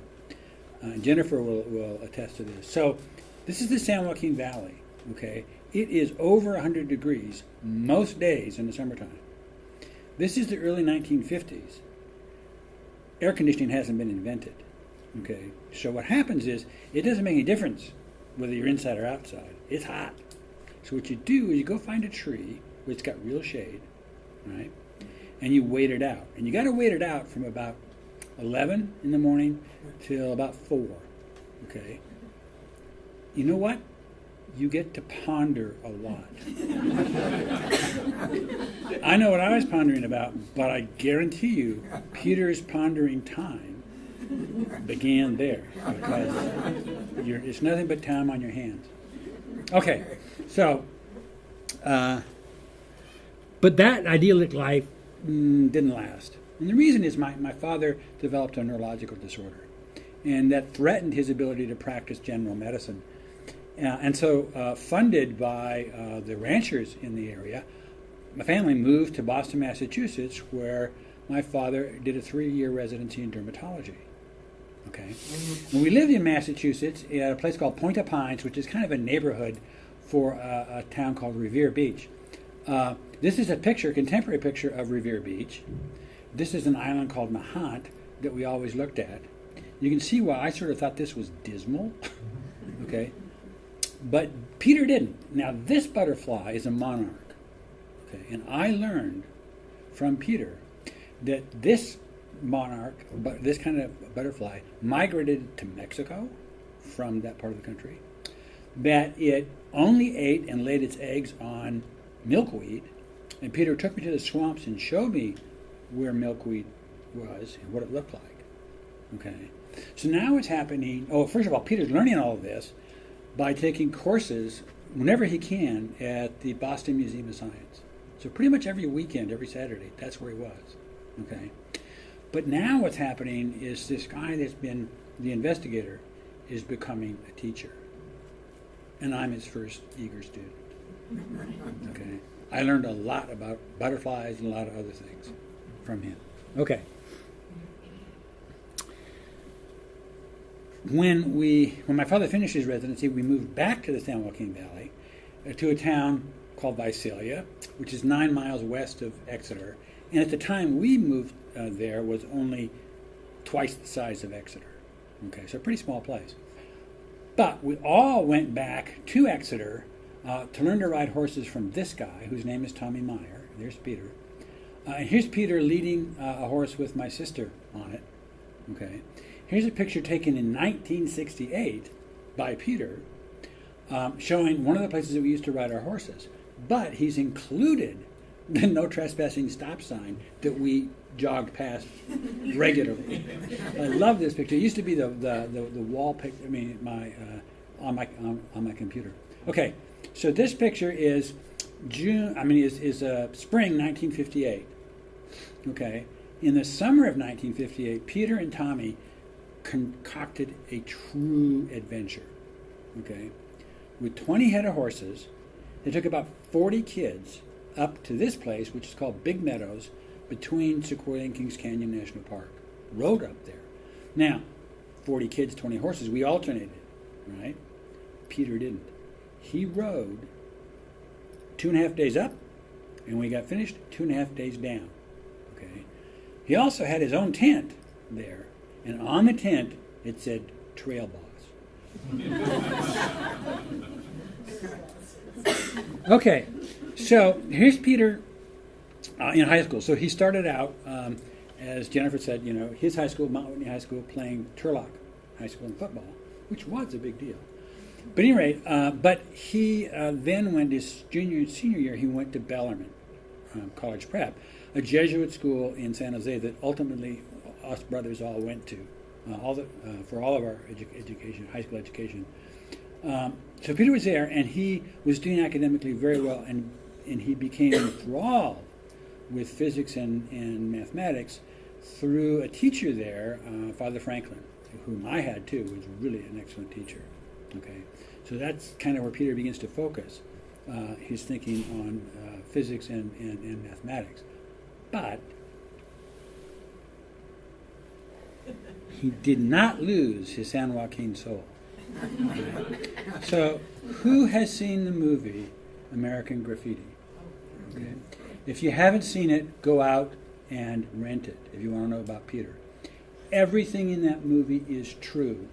And Peter, I'm telling you, it is. Everything in that movie is true, and Peter experienced everything in that movie. Okay, the movie, by the way, is made by George Lucas because he grew up in Turlock. So it's a genuine San Joaquin Valley movie. The Phantoms, the car gang in that movie, were for real. They were there in San Joaquin. Okay, so this is our family car. From about 1958 or 9 to 1962. Okay, what is this? This is a 1957 Packard Clipper. So the Packard, this is the last Packard to come off the assembly line with that company. Okay, it came off with a pretty good sized engine. Okay, and a stock supercharger. It was pretty fast. Now, a few people, including us, actually had one of these things that had a Packard Marine engine in it, which was a 351 cubic inch displacement engine, again with the supercharger. It was really fast. Okay, so with Peter behind the wheel, okay, the car, and it was this color. This is the color we had, is purple. The car and ultimately Peter became famous in Tulare County, okay, and later across the San Joaquin, right? So, if you can remember the American Graffiti, the end scenes, or the scenes towards the end, or when you look at it, there's drag racing going on along the roads. Okay, Peter was there. Money exchanged hands, usually in Peter's favor. Okay, that car was fast. My father kept asking, why do I have to keep tuning this thing up? Okay, so here's Peter at Santa Clara University. So he's an undergraduate, and he entered Santa Clara as a physics major, changed to mathematics, won a Danforth Fellowship, and decided, much to his father's disapproval, to drop the Danforth, go to Harvard Divinity School, and go into philosophy. Okay? Totally alienated his father. That was it. And so I said, so what's going on? And he said, look, and this is like as best I can tell you word for word. Look, I want to teach. I knew that. I was a student. I want to teach. Nobody wants to learn mathematics. I'm going to go from physics to metaphysics. Okay? And what I learn, people will want to have me teach. And that was what he said to me as he left off there. So, but as you may know, if you've read his CV, he didn't stay at Harvard Divinity School. He went back to Berkeley and to the GTU, Graduate Theological Union, on, again, the West Coast. At that time, there was a lot going on the West Coast, okay, and among which was Jefferson Airplane and Jorma Kaukonen. Jorma was Peter's roommate at Santa Clara, okay? And so this is a contemporary picture. This is from the album cover of Jefferson Airplane. And note the eyeglasses, they're the same, I guarantee you, okay? And this is the same year. So this is Peter and Jorma in the same year. Now, after Peter died, Jorma wrote a really touching eulogy, and but he ends it with, "He was one of us," and I guarantee you, he was. He was one of them. All right. So then he shows up here. So this is just shortly after he's come. This is on Block Island. And I don't say that because I can look at his age. I say that because of this. Okay, this is his blue. Yeah, you know that car. That car. I mean, you also remember that was the finest car in the world when it came off the assembly line in Germany. Okay, a BMW 1600. Nobody ever heard of a 1600. They started it as 2002. But no, 1600 was it. So that's the Peter that you know and met, okay, and I've learned a good deal about what he was doing here and what he became, and I appreciate that really very much. I really do. So, Wasn't that car in a crash? Couple. Soon after? No, before that. Before. It got there, having been rebuilt twice. Oh, okay. We can talk about that one later. Lots of other stories to talk about. So here's the Peter that we lost last summer. Okay. And my sister wants you to know that Peter told her frequently that the graduate students were his lifeline. Bill wants you to know that Peter taught him never to be afraid of new ideas. Peter told me many times that he was older and wiser than me, and that he would always be older and wiser than me. We loved him very, very much. That's it. Afterwards, I'm more than happy to embellish and talk to you about amazing stories. And I may get to the spontaneous part. I've got a couple we can talk about. Thank you very much, David. That was absolutely irreplaceable testimony. We all learned things we should have known, but we didn't know in such detail. It increases the stature and dimensionality and gigantic being of Peter Manchester, just to know how much he did and underwent and brought with him to his world back here at Stony Brook. So this is really totally illuminating. Thank you. A real gift to all of us. We're going to now move to a member of a much younger generation, Christy McDonald, who is going to be, Christy Sacco, who is going to bring us into another dimension of Peter's life, his more recent life. Christy was a student of Peter's here at Stony Brook quite recently. She's currently living, as she described it to me, as a gypsy and a nomad in Berlin. And so she's actually coming all the way back to introduce us into yet another avatar of this amazing being who is Peter Manchester. So, Christy.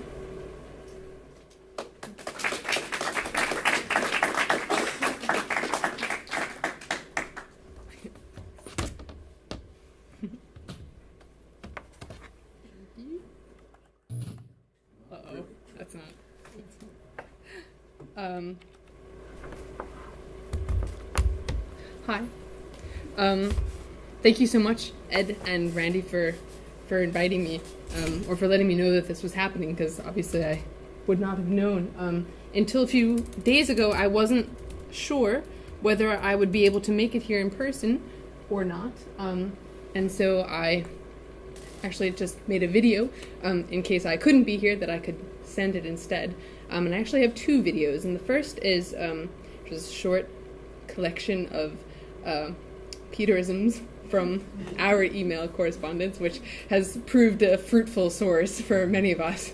And the second video is a documentary called Come Back Kate, which I'm sure many of us are familiar with, which includes just a few clips of Peter talking about Kate, and I think it's really a worthy film.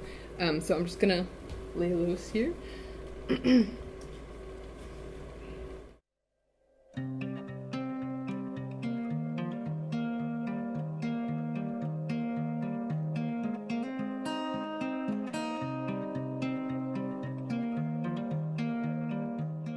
Manchester is the greatest. He will rip out your mind, pour some Skittles in there, do a funny little dance, and make your world a sunshinier place. You go, Manchester. P.S. He says far out and cool a lot. It had a son that mowed the lawn.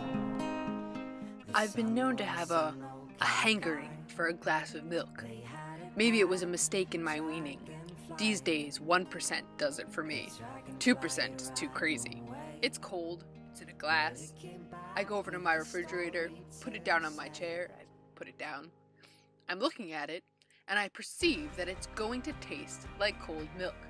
But I only perceive the taste incidentally. And if, heaven forfend, that particular pint has gone bad, then there's been a terrible mistake, because my incidental idea of the taste will be thwarted terribly.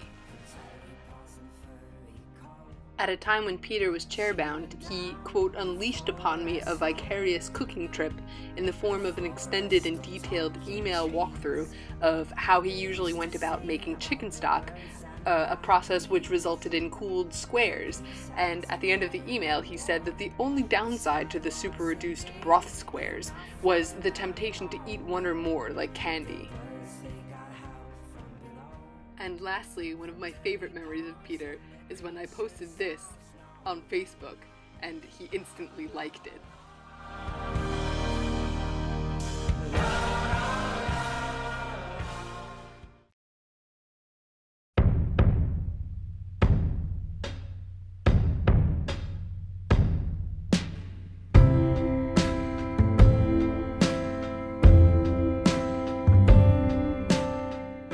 The following will come as a surprise to no one in this room. But a large portion of my time in conversation with Peter consisted of shared So You Think You Can Dance commentary and more one-sided reporting from the, quote, Taylor Swift Observatory. And since I therefore know that these kinds of meditations took up so much of Peter's intellectual life and were so deeply important to him and brought him so much joy, it's my opinion that this memorial could not possibly be complete without the inclusion of some of his favorite clips, to which I will now subject you all, in true traditional Manchester style, lacking only TiVo scrubbing sound effects.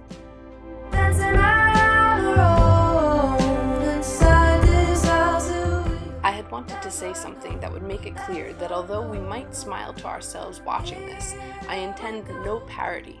We all knew and loved Peter, but to an outsider, hearing about a man who spent so much time following young female singers and dancers might induce some unsavory assumptions.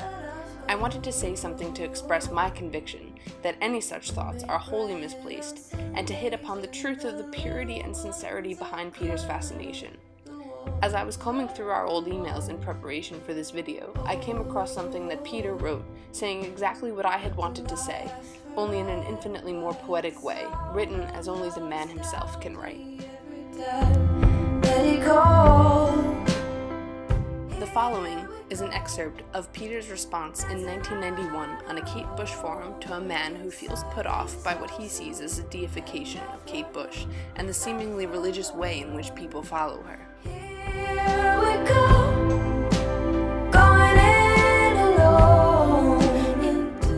There is a tradition in this group in which from time to time someone seized by admiring enthusiasm will state outright, Kate Bush is God. If I had to comment on the whole phenomenon at a professional conference, I would probably surmise that a lot of the time the hidden message is there is no God. There would be a whole riff one could do about how this is evidence that loss of faith leaves this generation with a spiritual hole that needs filling, blah blah blah. That kind of party line would be completely wrong in my view, because my take on the many of us whose devotion to Kate gravitates toward such sentiments is that we have never lost capacity for faith, just any hope for a worthy object of it. There's a lot to be said in defense of the summation that discovering Kate was like a religious conversion for us. It wasn't just coming to like her, it was discovering that the whole world and life itself were better than we had been assuming.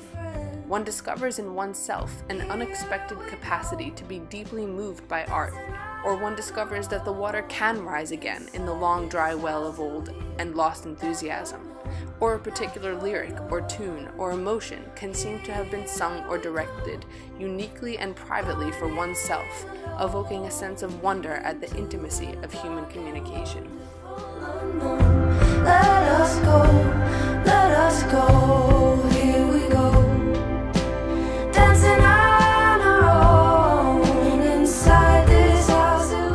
Is there something about Kate being a woman, and an attractive one at that, which adds to this tendency of some, generally men may I add, who venerate her person and material?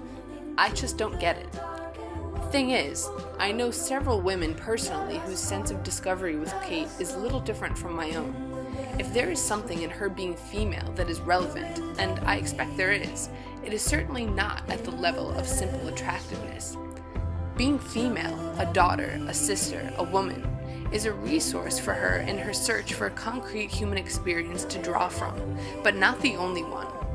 Physical attractiveness is among tools for her work in dance and mime. It's always the work we are responding to. For all these reasons, I myself maintain that Kate Bush is God's sister, by which I do not mean to deify her, since it is precisely in her humanity that I have learned something from her about the divine. I don't know whether there is a God, or what is supposed to mean in such statements, but I do know something about what prayer would be if I were capable of it, and I very much admire anyone who helps me think I might be.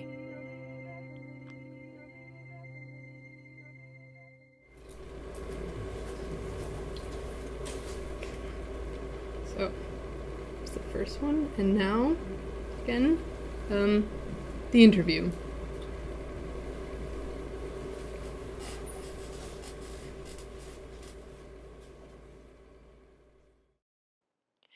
Dear Christy, I remember being surprised when I first saw the shots of me from outside on the deck that they used in the film, but I'm coming to see how it's kinda iconic.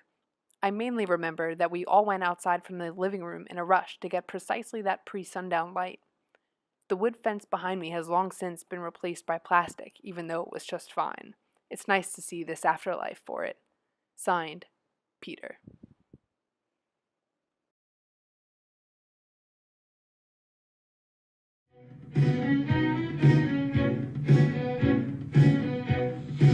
Every time it rains, you're here in my head, like a sun coming out. Ooh, I just know that something good is gonna happen, but I don't know when. Saying it could even make it happen.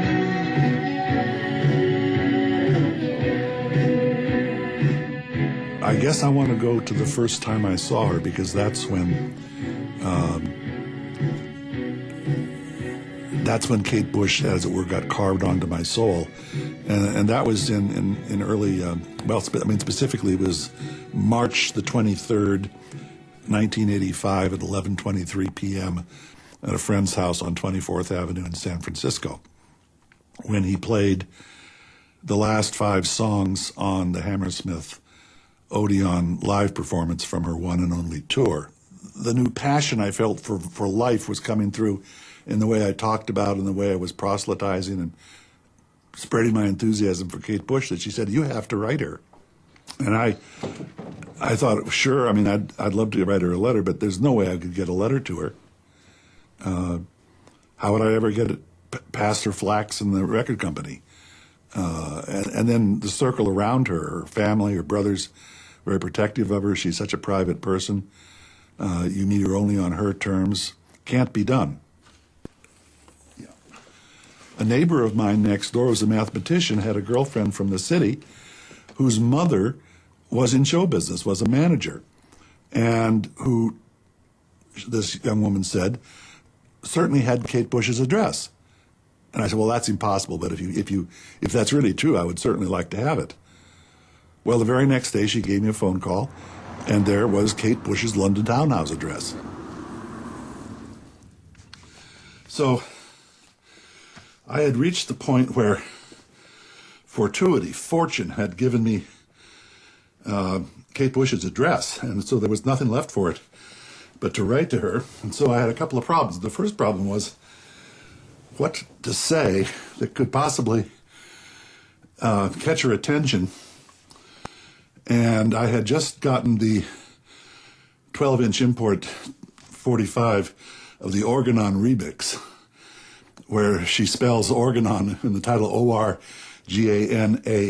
I thought, that's a misspelling. I've got it. So, May 18th, 1986. Dear Miss Bush, I had to say Dear Miss Bush. Dear Kate Bush was not the spirit of this.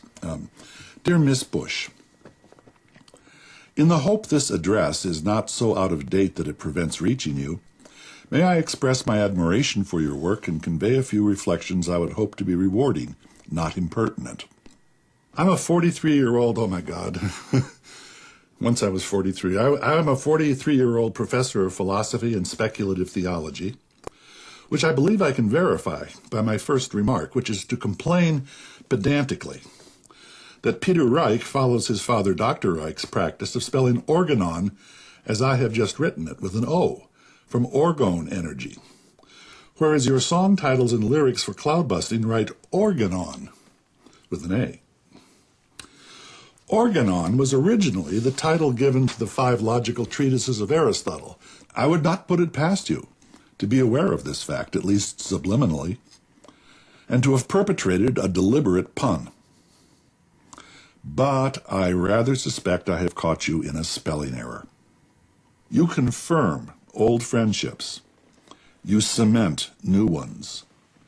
You are a force for good. Your aspiration is a kind of prayer. Signed, Peter Manchester. A couple of weeks later, I went out to the mailbox, and in the mail was this large envelope. So I went in the house with great excitement and opened it very carefully and pulled out, wow, a card. Isn't that pretty? And I opened the card. Let me see what it is. Whoa! It's a letter from Kate Bush. There it is, Kate Bush, with her little X's. And I thought, oh my good God, Kate Bush wrote me. Dear Peter, thank you for your extremely interesting letter. I enjoyed it very much.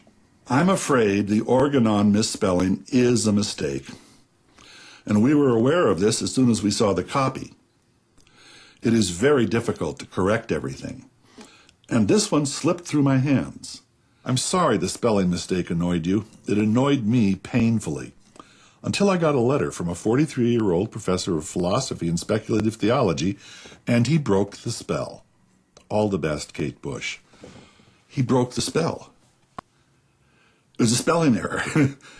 I broke the spell. There's a little pun here. Oh, great. That's wonderful. Looked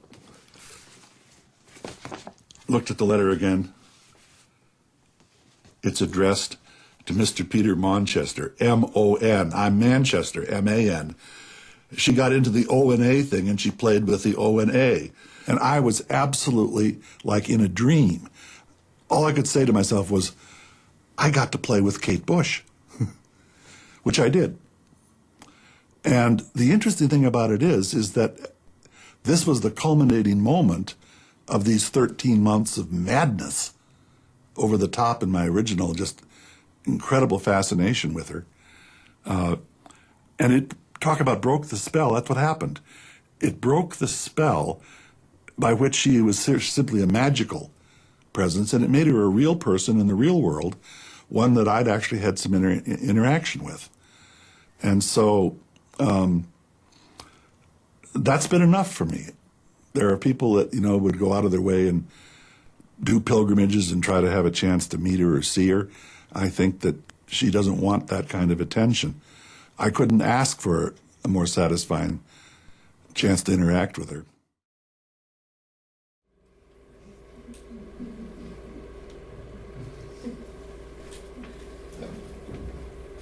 Hope you guys enjoyed that. I love watching that I just so want very to say much. a special word of thanks because you are the first person to mention Peter's cooking.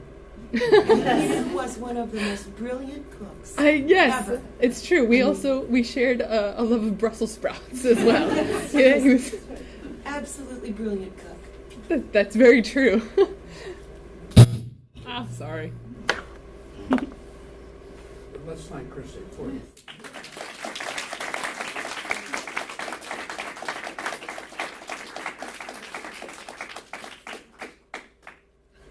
Peter would often talk about Christy as a kind of younger soul sister abroad. And they had very intense correspondence long after she left Stony Brook. And Peter took a special kind of inspiration from Christy and her way of being in the world as a free spirit in a way that he, as an academic philosopher, felt he could not actually realize. In fact, including in medical fact, it was no longer possible. I think he saw Christy as an extraordinary human being who was both a brilliant dancer, a very, very smart student, and someone who really was taking her own life into her hands in a very creative way. And so he had nothing but the greatest affection and respect for you, Christy. And it's really a great honor for you to come all the way here from Berlin at your own expense to bring to us this joy of seeing this other side of Peter, which is quite extraordinary. Okay, so we're moving into another and final phase of the afternoon where we're going to just ask people spontaneously to offer a few words that you'd like to say, memories, thoughts, reflections. I have a number of written tributes, that some of which I'll read in a short while. But first of all, let's just open things up to any order that you may wish to speak in or speak out. Some of you said you want to talk now. Some of you said, well, I'll think about it. So Nanda will be our first speaker. Right. I'd like to, I don't know, should we do it from our location or would it be better to go up? Go up, okay. So I was delighted by that video. I thought it was beautiful, and it was so great to see Peter and to hear him talk. Nanda Golden, I'm one of Peter's students. I graduated with my doctorate in 2014, and Peter was the head of my committee, and he really guided me through, despite the fact that he was dealing with health problems the whole time. And I just wanted to share a moment that I think conveys two aspects of Peter that have been touched upon but maybe haven't been brought out completely, which is his simplicity and also his will, in a certain sense. In an academic setting, when you come to graduate school, everyone who comes, for the most part, has some abiding passion. They're there because there's something that they can't quite get their head around, they want to express, they want to get to. But when you talk to academics, oftentimes, it's completely flattened. What do you study? Oh, I study Heidegger. Oh, great. What do you study? Oh, Kant. Oh, that's great. First critique? Third. Peter did not let that happen. Almost as a matter of principle, I don't know. It did not happen with him. It doesn't matter whether he's talking about his medical issues, he's talking about things he loves, he's talking about philosophy. He does not flatten things. And there's a real authenticity to that and a power to that. And as a student, I think it affirms something very important. It affirms, why are you here? Why are you going to get a PhD in philosophy? It's not because you want to be wealthy. It's not because it's a smart move in terms of like your future as a respected and member of society. It's because you care about ideas and you want to express them. And Peter never ever shut that down. I just want to kind of convey it in an anecdote I think that brings together both sides of him. Going into Peter's office and meeting with him was always a very interesting procedure, I would say. He was the master of the office, as he's the master of many things. And you come in and you sit down and he sits across from you. And it begins usually with whatever the formal matters at hand are. And Peter, if nothing else as a teacher, I think is caring and dutiful. I think he really is someone who, without explicitly applying it, he was, as a rational person, he was dutiful. He did what ought to be done because he understood that that was best, and you do what's best. And so he'd sit you down, and maybe he's reading one of your essays, maybe it's a chapter from your dissertation, and at first he kind of goes over, and it's pretty sober, He's got to make sure that whatever is coming across, there's things that he might really like, there's things that he might not. But eventually, after you're there for a while, you're going to get to a point where another part of him comes through, which is the part of him that sort of opens up. And Peter, I say this in a way that I'm almost don't want to offend Peter's ghost. He had what I would call a lazy eye. What is it? What is the technical term? Peter knows the technical term. I do not. It's called strabismus. It's called strabismus, right? Peter would definitely know what that term was, right? And so for me, I'm sitting there and you're talking to him, and eventually as the transition turns from the duty to the engagement, he starts looking up. And neither eye is looking at you. One eye, and so you don't really know which one is which, because one eye is sort of looking down, reflectively almost, and the other eye is looking straight to the beyond. And there's moments where something you say or something he says connect with him. This is a man who loved beauty, the divine. I mean, if you know Peter, you know he loved things that were beautiful and divine, and he loved to think about them. The contemplation. I mean, it's at the core of Greek philosophy. There's a reason this man studied Greek philosophy. And the simplicity of his joy when an idea was brought up. That moment where he says, oh, it's almost like a little child. You could see the pictures of him when he's 4, when he's 6. I bet he did the same. Oh, that little moment that he did when he was a little kid. And it's almost like this, he taps back into whatever it is that allows the cosmos, you can see it almost in his eyes, to align and to connect again and to sort of retouch something divine and beautiful. I think I think that Peter was not someone who I could connect with about everything. But I think that's both the virtue and the drawback of this life that he led, where there's no small talk. It's all talk going towards something deeper. And that's the connection. If you connect with Peter, you connect about something beautiful. If you connect, just think about that for a second. If you connect with Peter, you connect about something that's beautiful. That's it.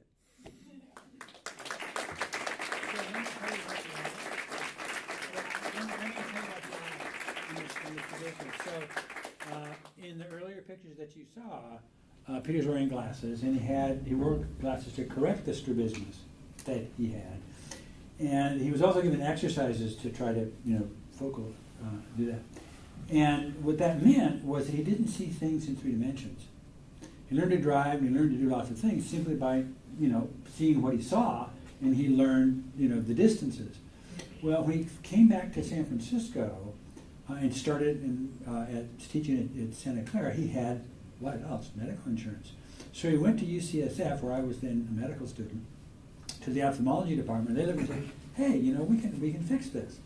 So they did. They operated on his muscles, and he had a few more exercises to do.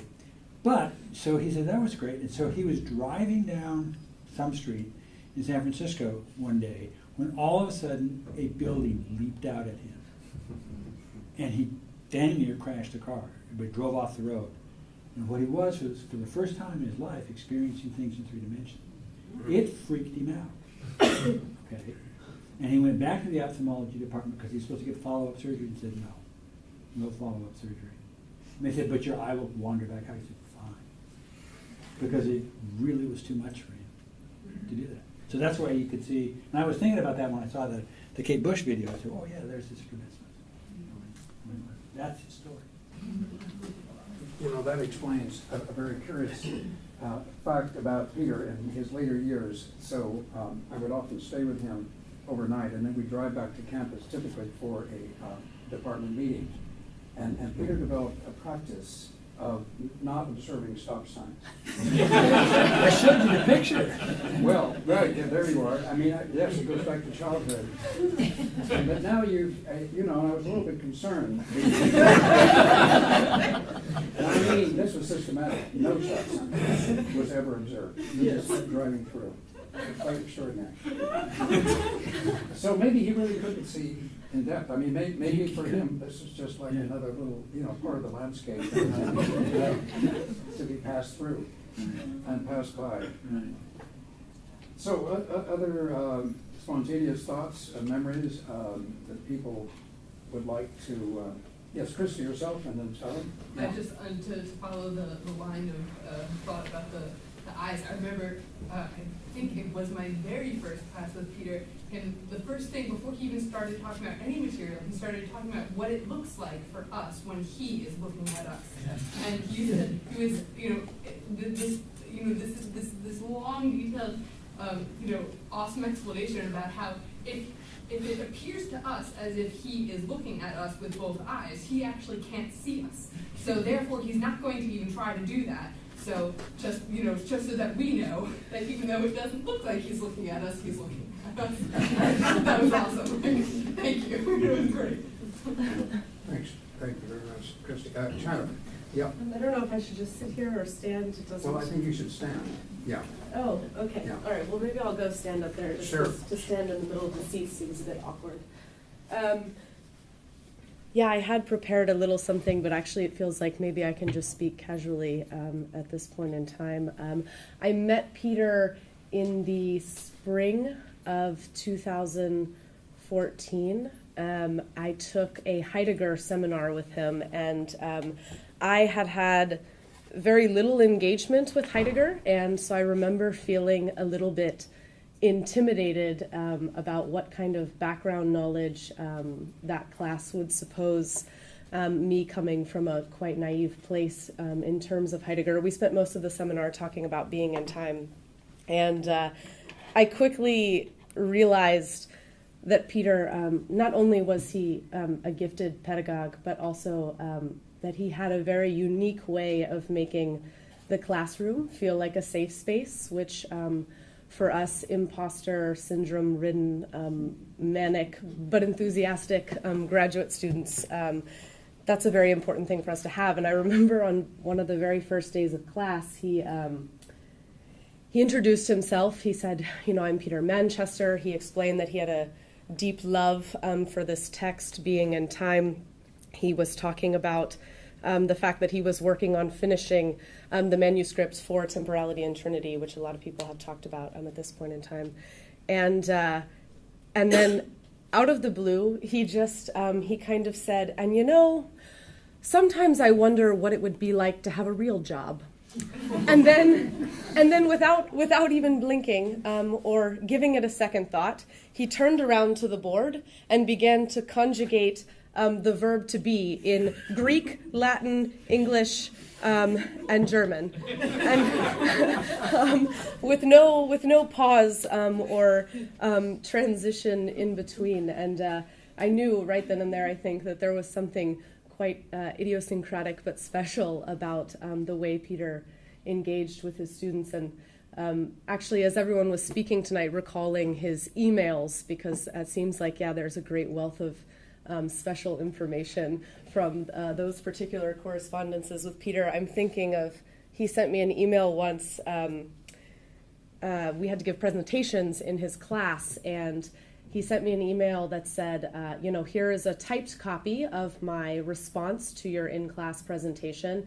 And he said, I actually will give you a hard copy. I'm superstitious, and I think there should only be one hard copy in existence. So I have this for you in an envelope. He said, but now I'm going to email it to you. And so really, this is silly, because now you're going to have two copies of it. And as a suggestion for what to do with this extra copy, he said I could use it to wallpaper my apartment, which I think he meant, in an earnest, silly Peter Manchester way. And of course, I got to experience, though briefly, his love of Taylor Swift. One of my last memories of him was celebrating his birthday with him and with Jen and Randy and Ed and some others. And we did sit down and watch some Taylor Swift videos. And the TiVo room. Yes, and I got to see firsthand some of his special love for her as a pop artist. And on a more serious note, he, often in his class, I found myself engaging with feminist material and feminist philosophy that fell outside of his immediate domain of expertise. And he was always very encouraging and affirmative in my decision to do so, even though it didn't directly come to bear on what his interests were. So I spent a lot of time in his office with him, working through those ideas. I mean, he would encourage me, though at the same time, he was also just as quick to tell me if I had not been fastidious enough in my reading of, Heidegger, for instance, in trying to put Heidegger in dialogue with maybe some other thinkers. And I believe I gave commentary on a panel that we did here last year for Temporality and Trinity when it came out. And I believe one of the last emails he sent me was to thank me for commentary, as I'm sure he did for everyone, but also to say that I had left him, hungering for the delicious work of Lusa Rigorei, and that I had to immediately send him some of her work, as I had drawn upon some of her work to elucidate some of his great ideas in that book. So I have probably not known Peter as long as many of the people in this room, but I can say that he was a definite pillar of my positive experience here at Stony Brook, and I think he had perhaps that rare balance of being humble and acute at the same time, and also, as we've seen in many different ways tonight, a way of being in the world that perhaps is just unmistakable and absolutely his own. So here's to Peter, and I'm glad that I got to know him for the short time that I did.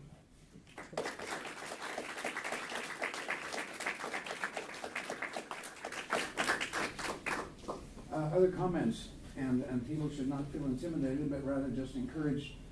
Yes, Jeff, and then Elena. Yeah.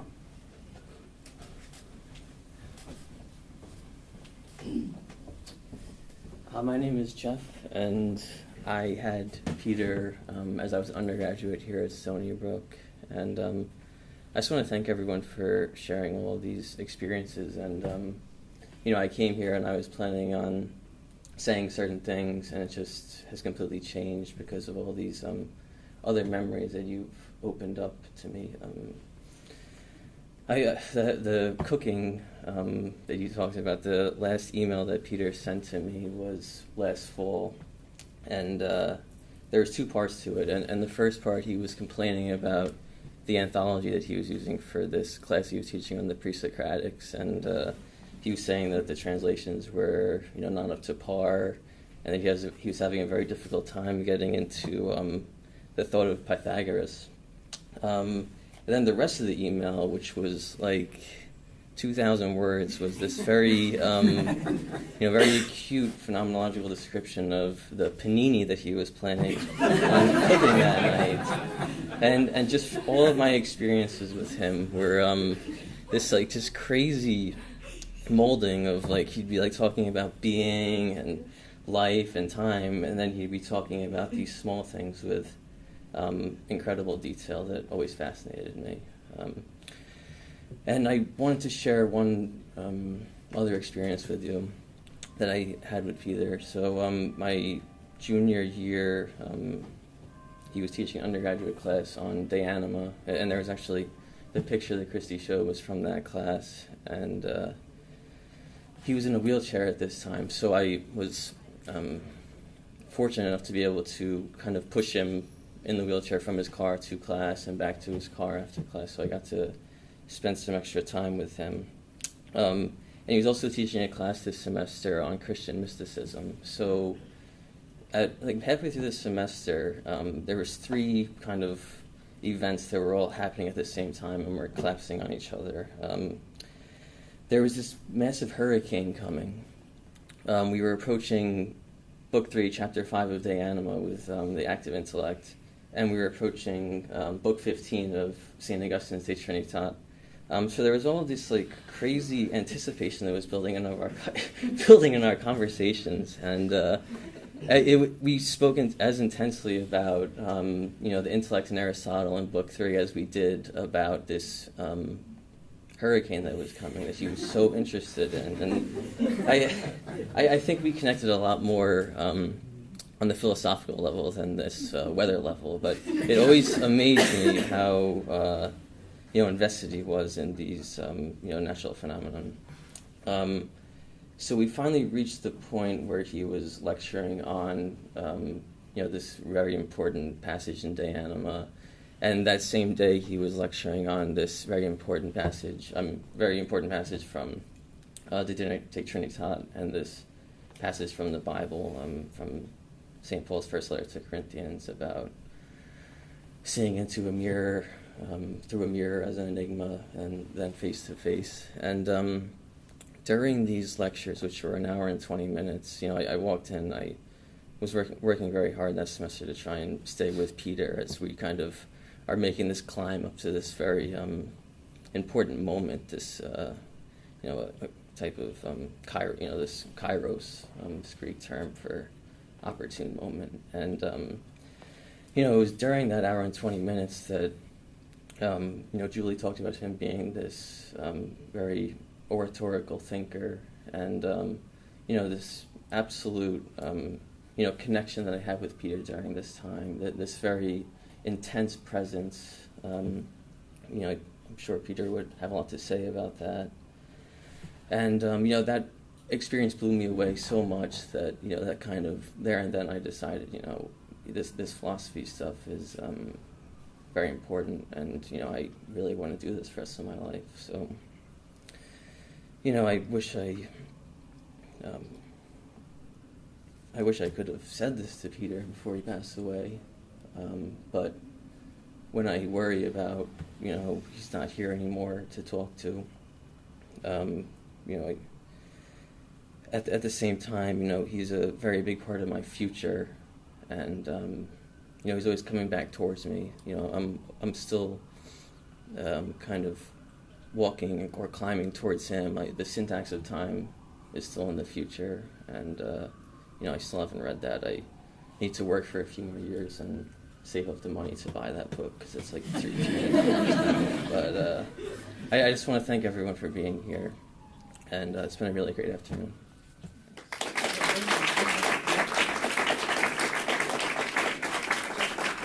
What did Peter say about the hurricane?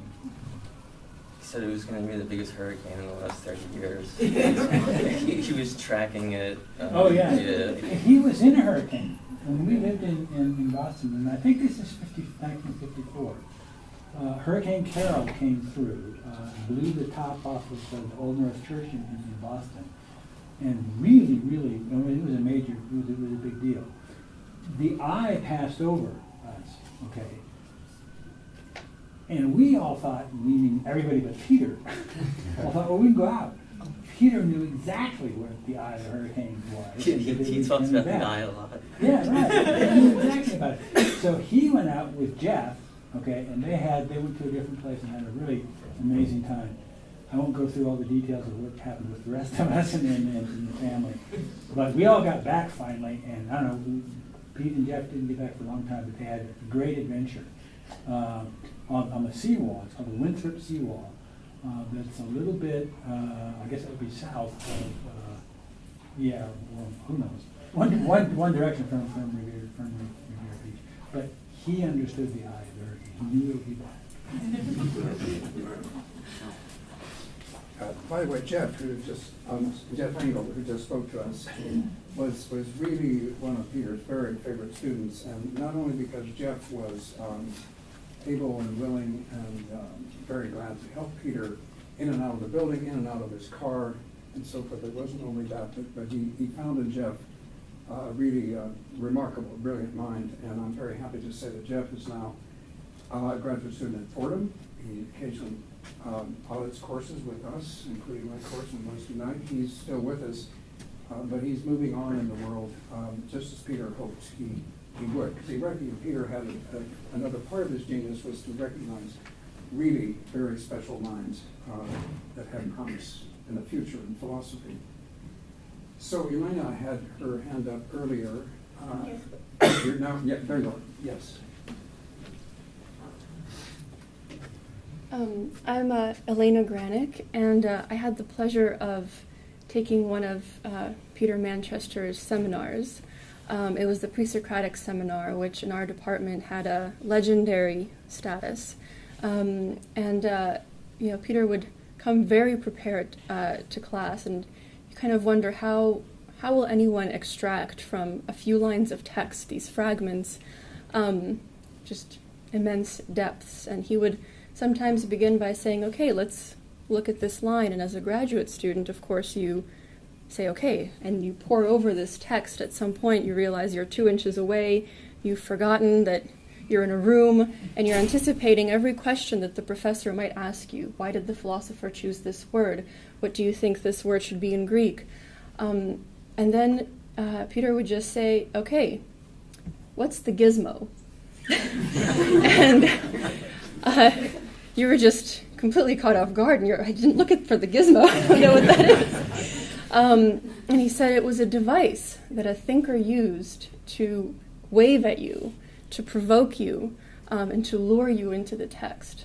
And so this was his way of asking, how can we understand the thought world of a human being who, 3,000 years long gone? But this word gizmo, I feel like, really kind of summarizes Peter's demeanor. He will, in one, phrase, without skipping a beat, just be so matter-of-fact about the most, timeless questions. And he was sincere. What is the gizmo? What is this device? And he would use this word a lot. It was a technical term for him, I think. But he was at the same time kind of teaching us how to do philosophy. You shouldn't skip a beat. Your life and your work don't need to be these two domains where now you're focusing and now you're answering a question and then you leave the room and you live a different life. For him, it really was one kind of fluid motion. And sometimes you wouldn't know when class ended because it was so fluid, how he would transition from, talking about fire and Heraclitus And then you realized that he might be now talking about his dinner because he's describing this barley soup. And you thought, okay, I guess seminar is over, it's dinner time. But you sat there with your pen just completely focused, and you didn't realize that he is now transitioning to leave, to get away from us, perhaps. And I also sometimes carried his briefcase downstairs, which, on the one hand, I wanted to kind of serve this man. I mean, he had a stature about him. On the other hand, I wanted more time with him. So, I would follow him and try to squeeze in, a question, a recommendation from, the short distance from the class to the elevator to his car, until he would, close the door to his car and roll up the window. But he was always very encouraging, and he certainly left an impression. And he had a gift. He had a way of dealing with philosophy and texts in a way that always kept you on your toes. You never knew when he was going to surprise you, and he always did, because you expect it to be, the way that, kind of orthodox philosophy, pedagogy can be, and he will always surprise you. He'll always kind of wake you back up and say, no, philosophy is not just this, dead fragment. It's you here right now. So it was a gift he had, and I think a gift that we all received. So thank you very much for having this memorial for him.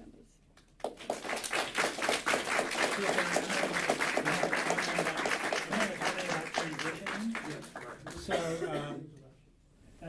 probably about 1979 or so, Peter came with Paul to Denver, and we started to play a game called Mastermind. I don't know if any of you all know that game, with the marbles and that sort of stuff. Peter was playing it, and I was playing it, and he pointed out after 2 games that I couldn't possibly be winning, because what I was doing made absolutely no sense.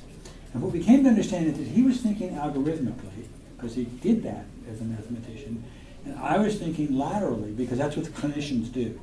They basically look here and look there and then put these things together that initially may not look like they go together. So he says, you can't possibly do that. And I said, well, yeah. And he said, okay, we're going to play this to statistical significance, 2 days. And we did. I don't know how many games we played, but we came out absolutely even. and what I learned out of it is that, look, if you're going to write an NIH grant, which I was in the business of doing it, you better be thinking algorithmically, because it's not going to work in science otherwise. And I think Peter learned, and it sounds like from what you're all saying, that you know what, it's okay to work laterally, because one, you get things done in this century, but also that you can do that, and things actually do go together.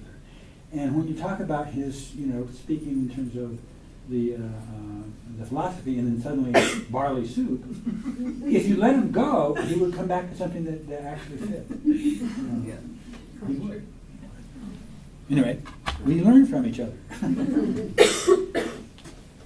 Elena used the word surprise, and it makes me think of a great essay by Nancy called The Surprise of the Event. And I'm beginning to wonder, maybe Peter Manchester was an event. Maybe he was not only a person or a mind, but he was an historical event. And I saw a hand. Yes. He would appreciate that thought. Yeah. Seriously, he would appreciate that thought. Event. That he was a historical event. Yeah, and Ereignis, as we say in German. Bruce Milam, yeah. Well, thank you, Ed, and others for organizing this event. It's a pleasure to be here. I haven't been back to Stony Brook since, I think, 2003, so that wall is definitely different, and the chairs are new, but otherwise it's really pretty much the same. One thing I really remember about Peter is his enthusiasm. And it was great. It was a great feeling to be the object and the beam of his enthusiasm. And so one of my favorite memories of Peter was at Carmen's defense, when he asked her a question about time and eternity. And Carmen gave this thoughtful, judicious answer And we're all waiting to see what Peter's going to say. What's he gonna do? I mean, this is his area, right? I mean, time, eternity. I mean, this is his stuff. And Carmen finishes, and Peter does this. Yes! and you know, I mean, that's like scoring a goal. and so it was just great. He could do that to students. It was really encouraging. Now, I have to say that Peter was really influential on me. I wrote my dissertation on Meister Eckhart, and I wouldn't have done that if I hadn't taken Lee's medieval philosophy class my first semester, and then taken that Plato and Platonism class in my second semester. But I have to tell you that that seminar was really hard. It was really difficult. I didn't get this Neoplatonism stuff at all. And I couldn't make head or tail of it. So, but somehow it got inside. It was like the grain of sand, you know, that creates the pearl. And I just kept thinking about it. And a couple of years later, when I thought I was going to work on one thing, but changed my mind and was sort of casting about. And I thought, well, Meister Eckhart, I'll go, Peter would mention him now and then in the Neoplatonism class. Maybe I'll read some Meister Eckhart, and maybe I'll finally figure this Neoplatonism stuff out. And that's really what hooked me. So I think it was a combination of Peter and Lee. And I wasn't conscious of this at the time, but now I look back in my dissertation and I think, okay, those pages, that's Lee right there, and these other pages over here, that's Peter. So I felt very fortunate. But I want to go back to the first day of that Plato and Platonism class in spring of 1990, and maybe Carmen, you can confirm some of these details. I think he did do the thing about where did the moon rise, and we had no idea. But more importantly, he, since the class was going to be about Plato, he thought we should know a little bit about pre-Socratic philosophy. And so the way he did it was to start drawing a picture on the board. He drew a box, and then Thales was first, so there was a stream. There was some ground and a stream, and at some point, with every new thinker, he would add an element to the picture. So at some point, a tree appeared, and then an apple appeared on the tree. When we got to Anaximander and the Apeiron, the unbounded, he erased the frame of the box. Very, very profound, very dramatic. And then we got to Parmenides, and he erased the whole thing. And he drew a circle. And I have to admit that, I was 22 years old. I was still trying to figure out my way in philosophy. I thought philosophy was very serious. And this is a cartoon history of the Socratics. What's going on here? This is almost, this is not dignified. and yet it was really effective, and it showed me something about, looseness and spontaneity. The whole picture was clearly thought out, planned, and it reflected his mastery of the material that he was talking about. And yet he was able to turn it into this kind of performance, and that really taught me something about teaching. In later years, I was teaching a class where we had covered a lot of material, and it was the last day, and I thought, how am I going to sum this stuff up? And it came to me, a cartoon history. I'll just do what Peter did. And I have to say, that was probably the most successful class, bar none, I have ever taught. And so I really feel like Peter taught me something about scholarship, but he also taught me something about teaching, and I'm very grateful to him for that.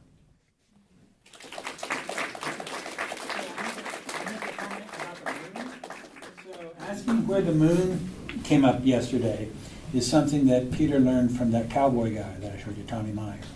And he, in turn, learned it from his one-room school teacher in Jamestown, North Dakota, to always, be able to come to school and notice what was there. So that kind of thing was deeply in Peter's soul, and that's where he learned that from. Because Tommy would ask that kind of question. Well, and it was also part, of course, of Peter's sensibility, which is itself a very Greek trait, to be in particular sensitive contact with the cosmos and with the heavens, with heavenly bodies. Something we've so naturalized out of our minds as if to think that this is merely minor facts in the larger universe. But the Greeks are really reading the skies. How many of you can pick out all the constellations? Yeah, Peter could do it as a high school student and taught me. I'm sure he could. All of the constellations. It's not just a lost art, it's a lost science, actually. It's ancient science. It's celestial mechanics in a certain special way. I'm going to read a couple of letters that have come in. There are too many to read but in their entirety, because as I said earlier, there's an incredible outpouring of people some of whom I didn't even contact personally, but the word has gotten out across the continent, as I said, other continents actually. So really, people are with us here today, really thinking Peter Manchester. Here's a note from this section. First I got from Brady Heiner. Some of you may remember him, a fairly recent vintage, PhD 2010. I received the news of Peter's death with deep-seated sadness. It is not the least bit of an exaggeration to say that his passing constitutes the loss of the highest order to the enterprise of thinking in the world, or as Plotinus would say, contemplating, theoria. Peter was not only one of the most serious, creative, and passionate scholars I've ever known, he was among the kindest, most caring mentors I've ever had. Peter was scrupulously and ardently dedicated to his graduate students. Whenever, as a graduate student, I would schedule a meeting with him to discuss philosophical matters, he'd always set aside at least an hour. This to me is unimaginable. It's humbling to think that he could do that. Insisting that any less than an hour with a graduate student was prohibitive of genuine philosophical exchange. Now, when explaining his grading scale weeks before, this is a class he was taking on Augustine's Phenomenology and Ethics, Peter had said with characteristic gravitas that there were 25 points possible in each of 3 categories on his seminar assignments, but that the score of 25 exists not to be given. He said that a mark of that magnitude was given only over my dead body. Now, such events, he said to the class, they've been known to happen in the past, but they are exceedingly rare, and I've come back from the dead a few times. So when I had a conference with him about my seminar paper, because Peter always scheduled personal conferences with students to discuss their seminar papers, he not only told me that I had earned a 25 for the depth of thought reflected in my paper, but more than that my paper had forever changed the way he read Augustine. In that moment, I was baptized as a philosopher. That a thinker of Peter's caliber could actually learn anything from me as a mere graduate student was a mind-blowing proposition to entertain. And yet entertaining that notion still provides me with motivation more than a decade later. I'm going to read a note from Sean Kirkland, known to many of you, again a fairly recent graduate, now at DePaul University. Brady's at Cal State Fullerton in California, and Sean's in DePaul, teaching classical philosophy, and there was a special session devoted to his recent book entitled Socratic Questioning at the SPET meeting in Emory, which is very well attended. It's a brilliant book. I recall a graduate seminar on pre-Socratic philosophy in which, tracking down certain initial indications in our class discussion that he had thoughtfully clarified and greatly improved upon, Peter came to the following spontaneous proclamation. This is quoting Peter. The most elegant explanation for the brilliance, the inexhaustibility, the perfection of Parmenides' poem may well be that, just as the ancient author tells us at the poem's outset, it actually was dictated to him by the goddess. It's not myth or rhetoric, says Peter, but we have to believe that this is true. He was not firing for effect when he said that. He was being absolutely serious and concentrated in this single offhand remark. We can discover the two sides of Peter Manchester's intellect.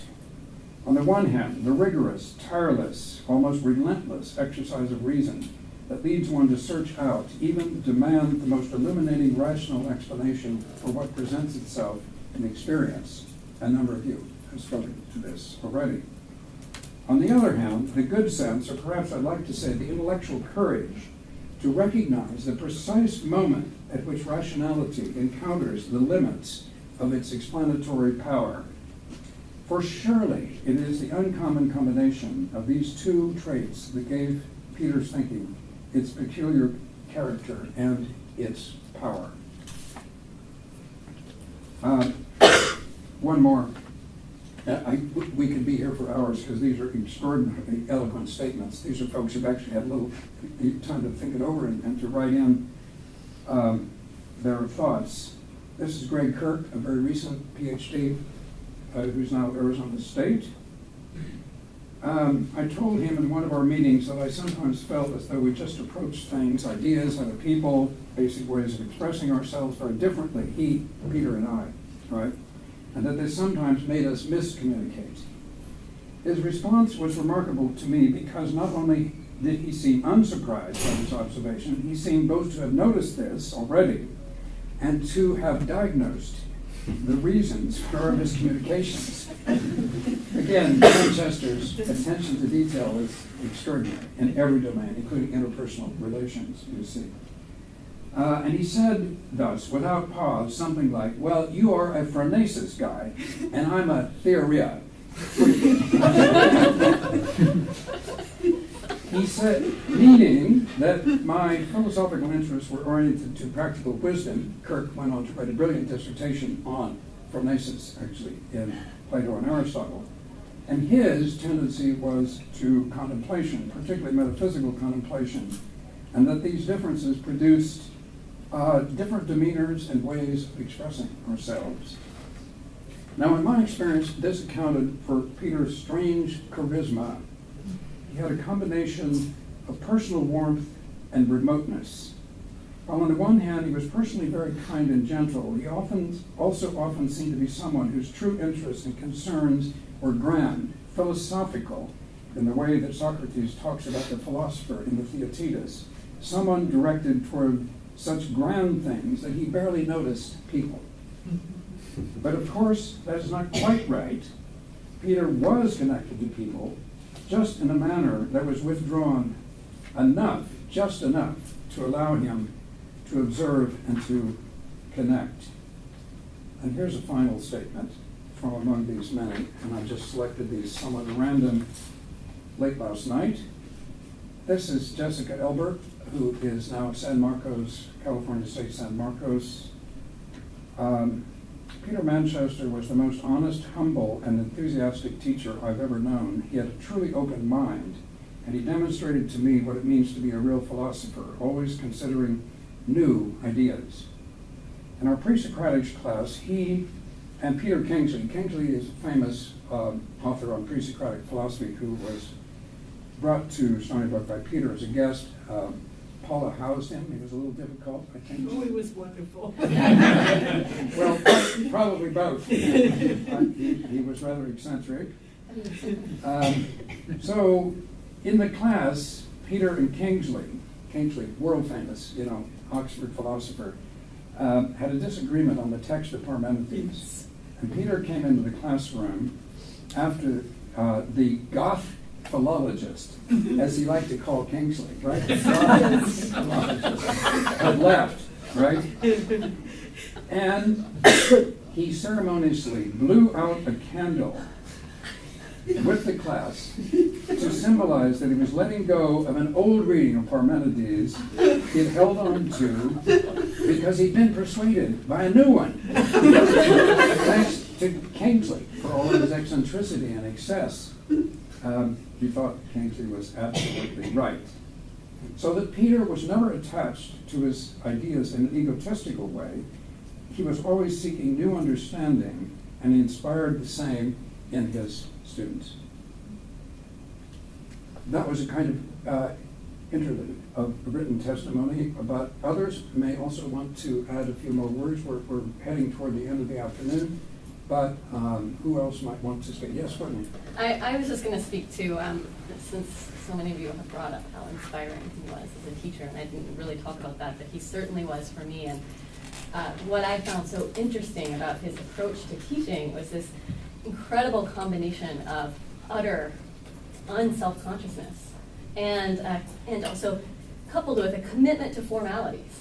So, so just an example of each of these. In the utter unself-consciousness category, in the pre-Socratic seminar that many of us have taken, when we were studying Pythagorean theory of numbers, something I do not have a grasp on, Peter decided that the best way for us to get a sense of it would be to sing the scales.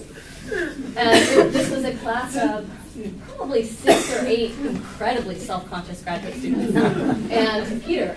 And he began, and I remember his face so clearly, his mouth in this perfect O, like, and his eyes looking up, and he began singing, and no one would join him. And he stopped, and then he forced us all to sing with him. And it was, I mean, it was memorable. It was incredible. And then in the commitment to formality department, his responses to student work were excellent. He would, as Brady alluded to, he had this scale that he explained very clearly, and then he would also have categories according to which he would evaluate you. And I remember in the presentations, one category was forensics, and that was the category of your handouts or the way you would use the chalkboard. And he was very, very attentive to that, attentive to how things were presented, and he wanted to provide you with a kind of feedback that acknowledged that and that adhered to these formal standards. So he would deliver his feedback in an envelope with your name on it, with this typed account of his evaluation of you. And I just really appreciated that adherence to formality. This something special is going on here. And even if we have this even if very surprising things happen in the classroom, we're still doing something special that has these standards that we must meet. So I really like that combination. That's inspiring to me as a teacher when I think about how to present myself to students. He kept those evaluations, by the way, for years. And sometimes we'd be discussing a student we'd have together. Maybe we were being asked to write a recommendation. And Peter would literally pull out of a drawer these evaluations. These are merely class reports now. These are not even the final papers. But he kept this incredibly detailed breakdown, 3 categories right for every presentation. It was extraordinary. And he'd pull it out and he'd say, and then, he would take a bare glance, and then of course he'd remember the entire presentation. I think he had a kind of, not a photographic, but an oral perfect memory. He'd actually remember what the person had said down to the last sentence. It's a very special exercise of intelligence, which sometimes comes with genius, and that's with Goethe from Freud, with photographic memories. Peter had a kind of oral, something comparable in the oral sphere for remembering actual discourse. And that fits with many remarks today about his incredible ability to put into vivid language, contemporary language, the most arcane and ancient thoughts. And then his own new thoughts, which of course were on the far edge of the ancient and even the modern world. Peter leading us, into a really quite radically new approach to the nature of time, eternity, and therefore the cosmos, the universe itself, not only the natural universe, but the universe of thought. So, we're talking about an incredible character, and I would just want to add, listening to all of these eloquent and moving tributes from the students and colleagues and from a family member, thank you, David, in particular, for coming here to visit us. That seems to me that the reason we're all here, and this is a kind of unique event. I mean, I don't think there's been a comparable one in the history of the department of just this sort. It does seem, and I'm just saying the obvious by saying this, but I can't help to say it, that I think that Peter really combined a very special brilliance of intellect, not recognized in American philosophy in any popular or widely, practiced way. Didn't matter to Peter at all, of course, because he wasn't really interested in gaining some type of popular standing or professional status. It just wasn't actually on his radar screen at all. But nevertheless, those who knew him knew that his mind was just completely original and extraordinary. On the one hand, so that humbles us enough to even to realize that. And if you open Syntax of Time and read 2 pages of that book, I defy you. I really offer it as a challenge not to realize that this guy was saying new things that had never been said before about time and temporality, formally, materially, existentially, and cosmically. And a second way by which he humbles us all, and I've been particularly struck by this in the course of the afternoon, was as a teacher. The dedication, the ingenuity, the versatility, the eloquence, the deep effect, the influence, the fidelity, the loyalty to his students is just unbelievable, really. So I really come away from this afternoon doubly humbled to think that we have in our presence such a person of such stature, in every respect a giant. Not only the master of time, but the master of doing philosophy creatively today in this world. Let me thank everyone for coming and for participating. Have a great afternoon. So, thank you.